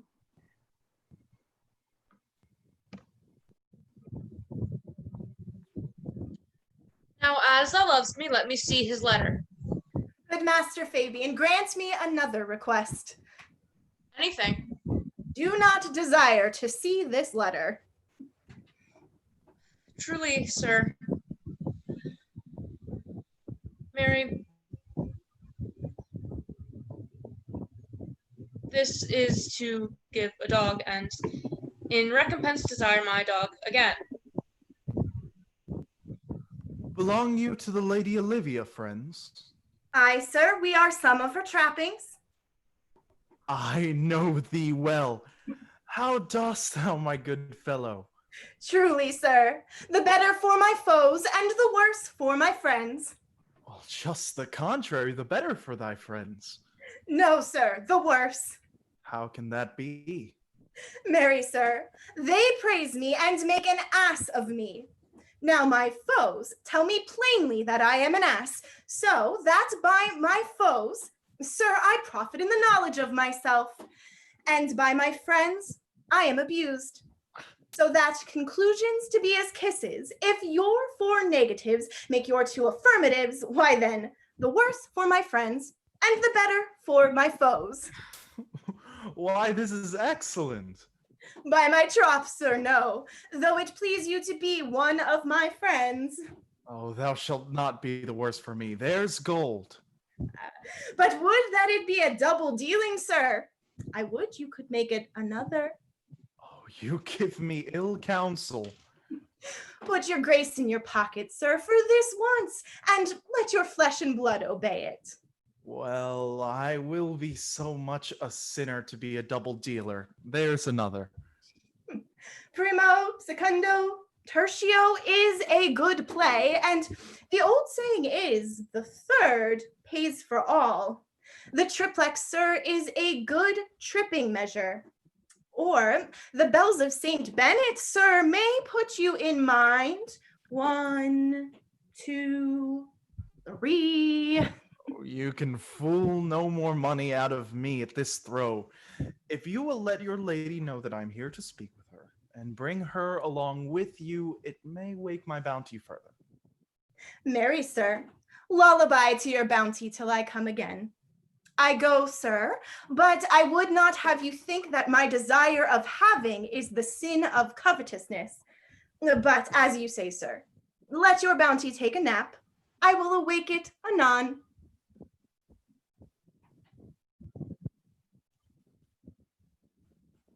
Here comes the man, sir, that did rescue me. That face of his I do remember well. Yet when I saw it last, it was besmeared as black as Vulcan in the smoke of war. A bobbling vessel was he captain of, for shallow draught and bulk unprizable, with which such scatheful grappling did he make with the most noble bottom of our fleet. That very envy and tongue of loss cried fame and honor on him. What's the matter? Orsino, that this is the Antonio that took the phoenix and her frog from Candy, and this is he that did the tiger broad when your younger nephew Tedious lost his leg here in the streets despite of desperate of shame and state. In private brabble did we apprehend him. He did me kindness, sir, drew on my side, but in conclusion put strange speech upon me. I know not 'twas but distraction. Notable pirate, thou saltwater thief, what foolish boldness brought thee to their mercies, whom thou in terms so bloody and dear hast made thine enemies? Orsino, noble sir, be pleased.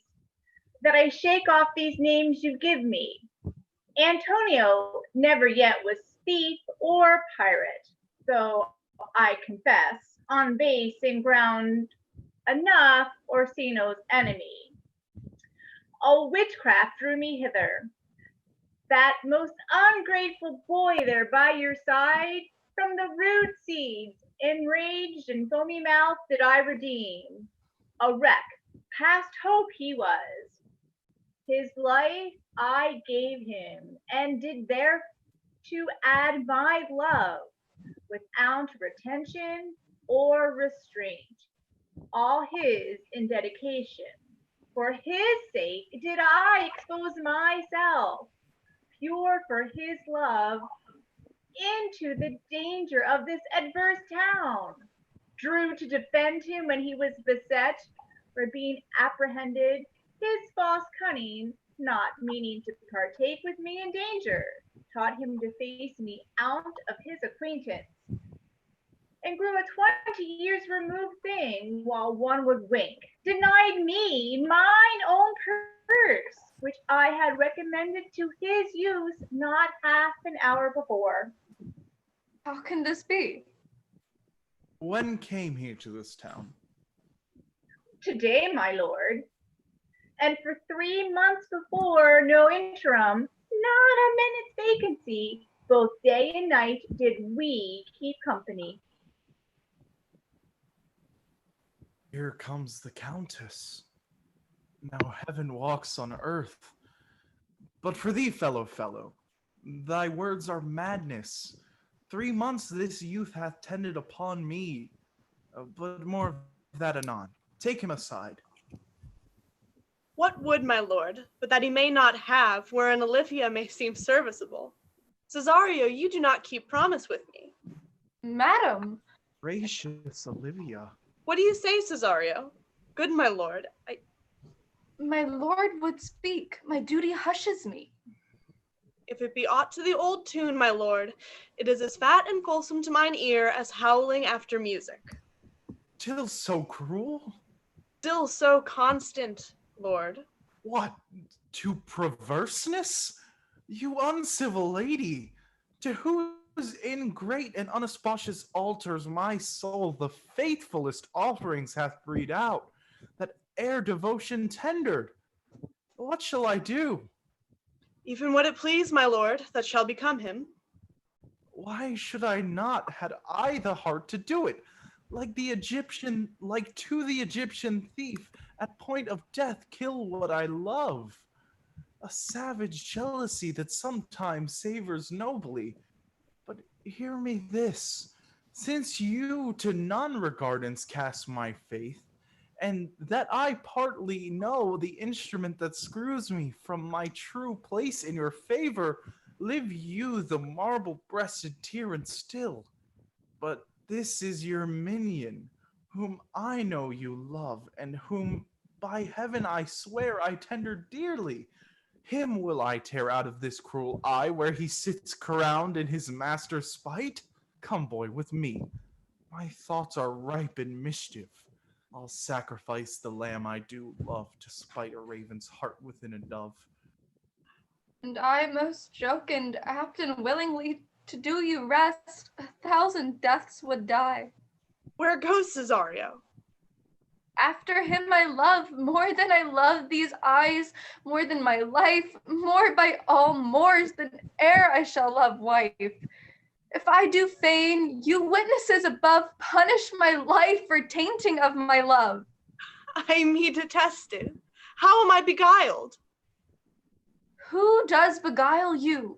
Who does you wrong? Hast thou forgot thyself? Is it so long? Call forth the Holy Father. Come, away. Whither, my lord? Cesario, husband, stay. Husband? Aye, husband. Can he that deny? Her husband, sirrah.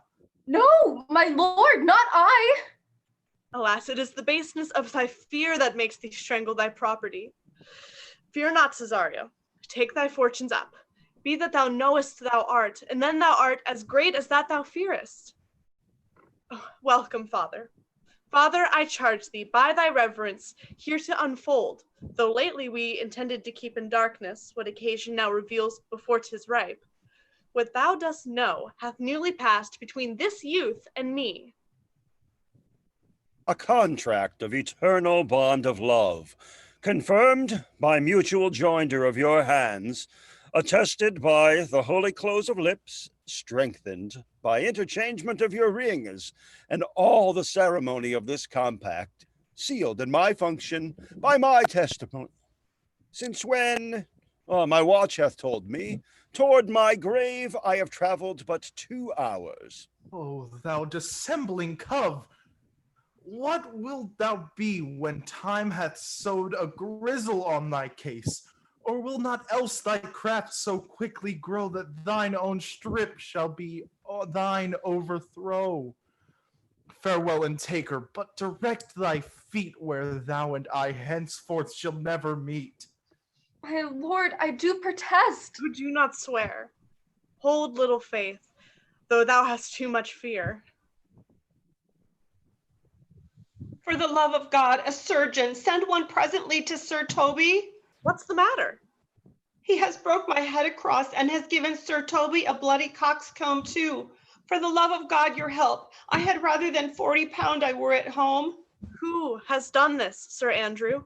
The Count's gentleman, one Cesario. We took him for a coward, but he's the very devil incarnate. My gentleman Cesario. Odds lifelings, here he is. You broke my head for nothing, and that I did, I was set on to do it by Sir Toby. Why do you speak to me? I never hurt you. You drew your sword upon me without cause, but I bespoke you fair and hurt you not. If a bloody coxcomb be a hurt, you have hurt me. I think you set nothing by a bloody coxcomb. Here comes Sir Toby halting. You shall hear more. But if he had not been in drink, he would have tickled you other gates than he did. Oh, now, gentlemen, how is it with you? That's all one. Has hurt me, and there's the end on it. Sot. Didst see Dick's surgeon? Thought. Oh, he's drunk, Sir Toby. An hour agone. His eyes were set at 8 in the morning. Then he's a rogue and a passy measures pain. I hate a drunken rogue. Away with him? Who hath made this havoc with them? I'll help you, Sir Toby, because well be dressed together. Will you help? An asshead and a coxcomb and a knave? A thin-faced knave, a gull. Get him to bed and let his hurt be looked to. I'm sorry, madam. I have hurt your kinsman, but it had to be the brother of my blood. I must have done no less with wit in safety. You throw a strange regard upon me, and by that I do perceive it hath offended you. Pardon me, sweet one, for even the vows we made each other but so late ago. One face, one habit, and 2 persons? A natural perspective, that is and is not. Oh, Antonio! Oh, my dear Antonio! Oh, how the hours have racked and tortured me since I've lost thee. Sebastian, are you? Fearest thou that, Antonio? How have you made division of yourself? An apple cleft in two is not more twin than these 2 creatures. Which is Sebastian? Most wonderful. Do I stand there? I never had a brother, nor can there be that in deity in my nature of here and everywhere. I had a sister whom the blind waves and surges have devoured. Of Charity, what kin are you to me? What countryman? What name? What parentage? Of Messaline. Sebastian was my father. Such a Sebastian was my brother too. So when he suited to his watery tomb, if spirits can assume both form and suit, you come to fright us. A spirit I am indeed, but am in that dimension grossly clad, which from the womb I did participate. Were you a woman, and as the rest goes even, I should my tears let fall upon your cheek, and say, thrice welcome, drowned Viola. My father had a mole upon his brow. And so had mine. And died that day when Viola from her birth had numbered 13 years. Oh, that record is lively in my soul. He indeed finished his mortal act that made my sister 13 years ago. If nothing lets to make us happy both, but this my masculine usurped attire, do not embrace me till each circumstance of place, time, fortune do cohere and jump that I am Viola, which to confirm I'll bring you to a captain in this town, where lie my maiden weeds, by whose gentle help I was preserved to serve this noble count. All the occurrence of my fortune since have been between this lady and this lord. So comes it, lady, you have been mistook, but nature to her bias drew in that you would have been contracted to a maid, nor are you therein by my life deceived. You are betrothed both to a maid and a man. Be not amazed. Right noble is his blood, if this be so. As yet the glass seems true. I shall have share in this most happy wreck. Boy, thou hast said to me 1,000 times thou never shouldst love woman like to me.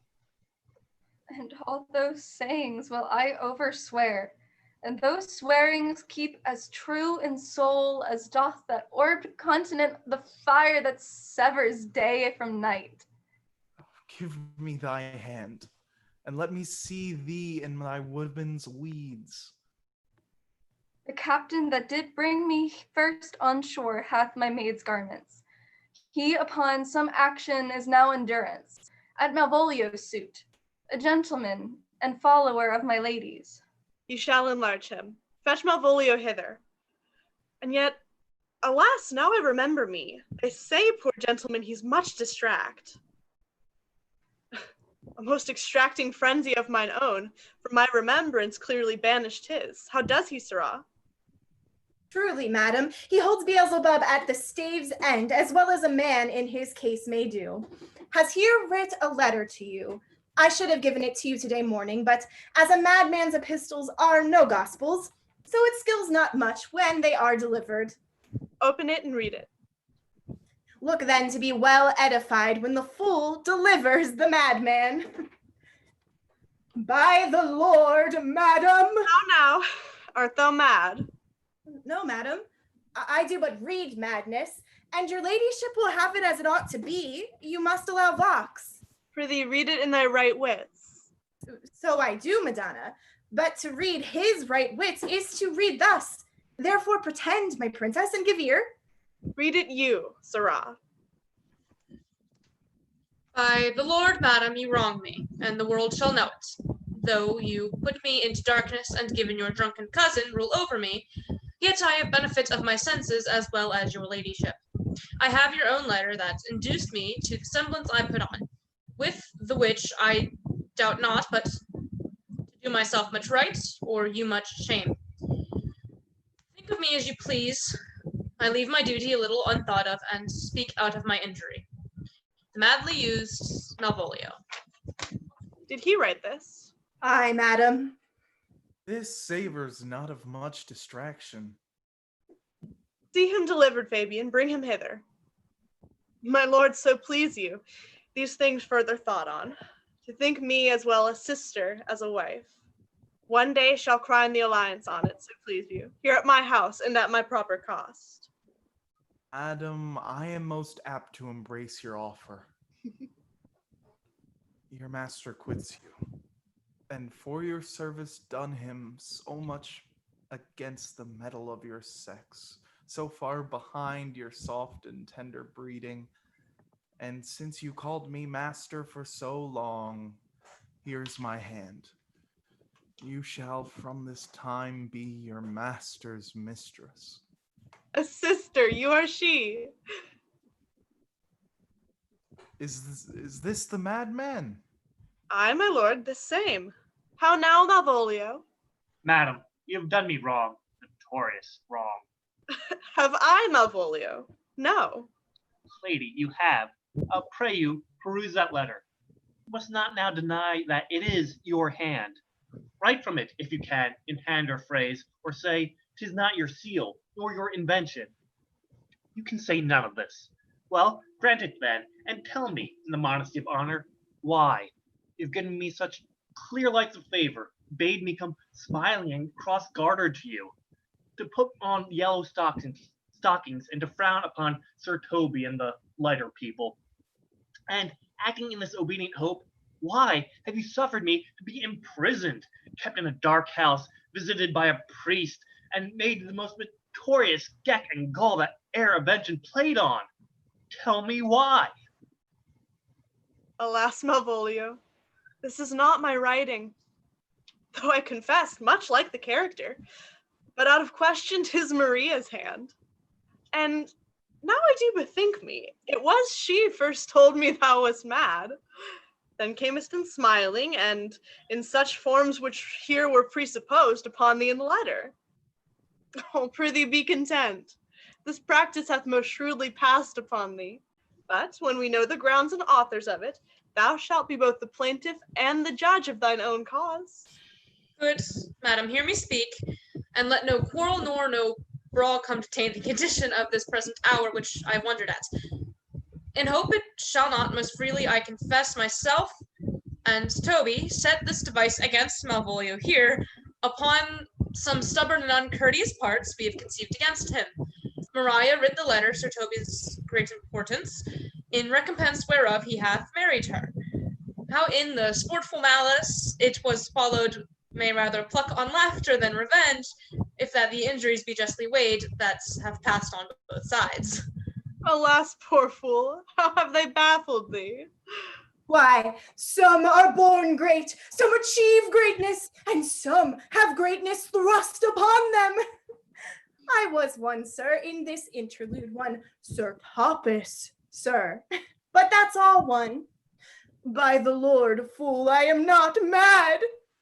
You remember, madam, why laugh you at a barren rascal, and you smile not?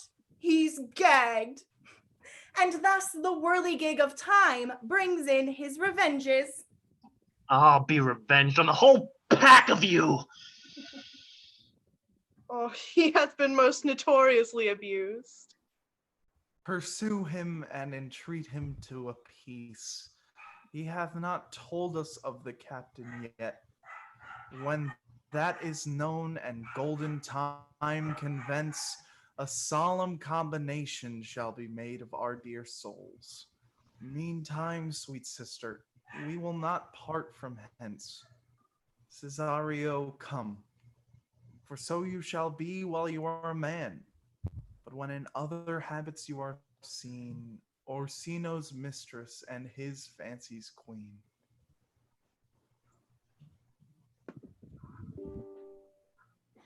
For that I was, and a little tiny boy, with a hey-ho, the wind and the rain. A foolish thing was but a toy, for the rain it raineth every day. But when I came to man's estate, with a hey-ho, the wind and the rain, 'gainst knaves and thieves men shut their gates, for the rain it raineth every day. Hey-ho, the wind and the rain it raineth every day. Hey-ho, the wind and the rain, for the rain it raineth every day, for the rain it raineth every day.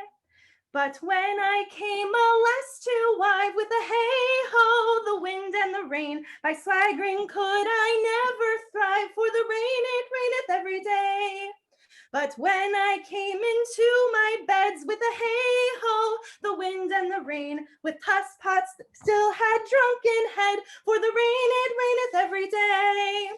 Hey ho, the wind and the rain it raineth every day. Hey ho, the wind and the rain, for the rain it raineth every day. For the rain it raineth every day. A great while ago the world began with a hey ho, the wind and the rain. But that's all when the play is done, and we'll strive to please you every day.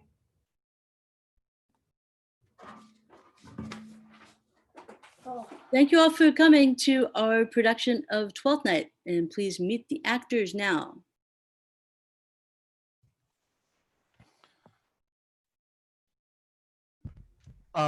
Thank you so much.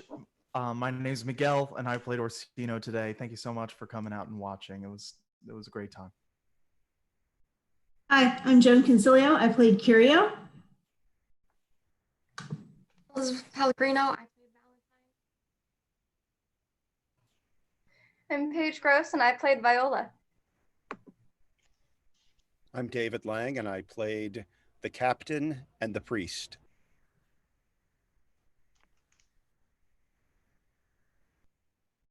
I'm Priscilla McFerrin, and I played Sir Toby Belch.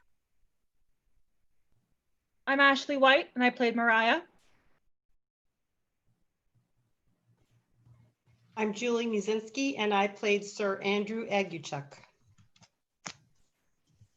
I'm Paige Hoke, and I played Feste the Fool. I'm Meredith Singleton, and I played Olivia. I am Calvin Emery, and I was Malvolio. I'm Paula Rainier, and I portrayed Antonio. Hi, I'm Brianna Pye, and I played Sebastian. I'm Alyssa Byers, and I played Fabian. I'm Asher Otto, and I played the first officer.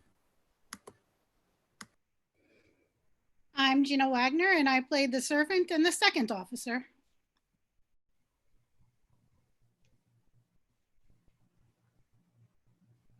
Hi, I'm Gail Eubank, and I'm the president of Upstart Arts.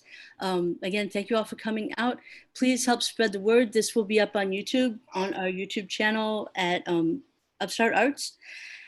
Also, if you enjoyed the show, please go to our Facebook page. We're very glad to put on these performances for free, but we will also gladly accept donations.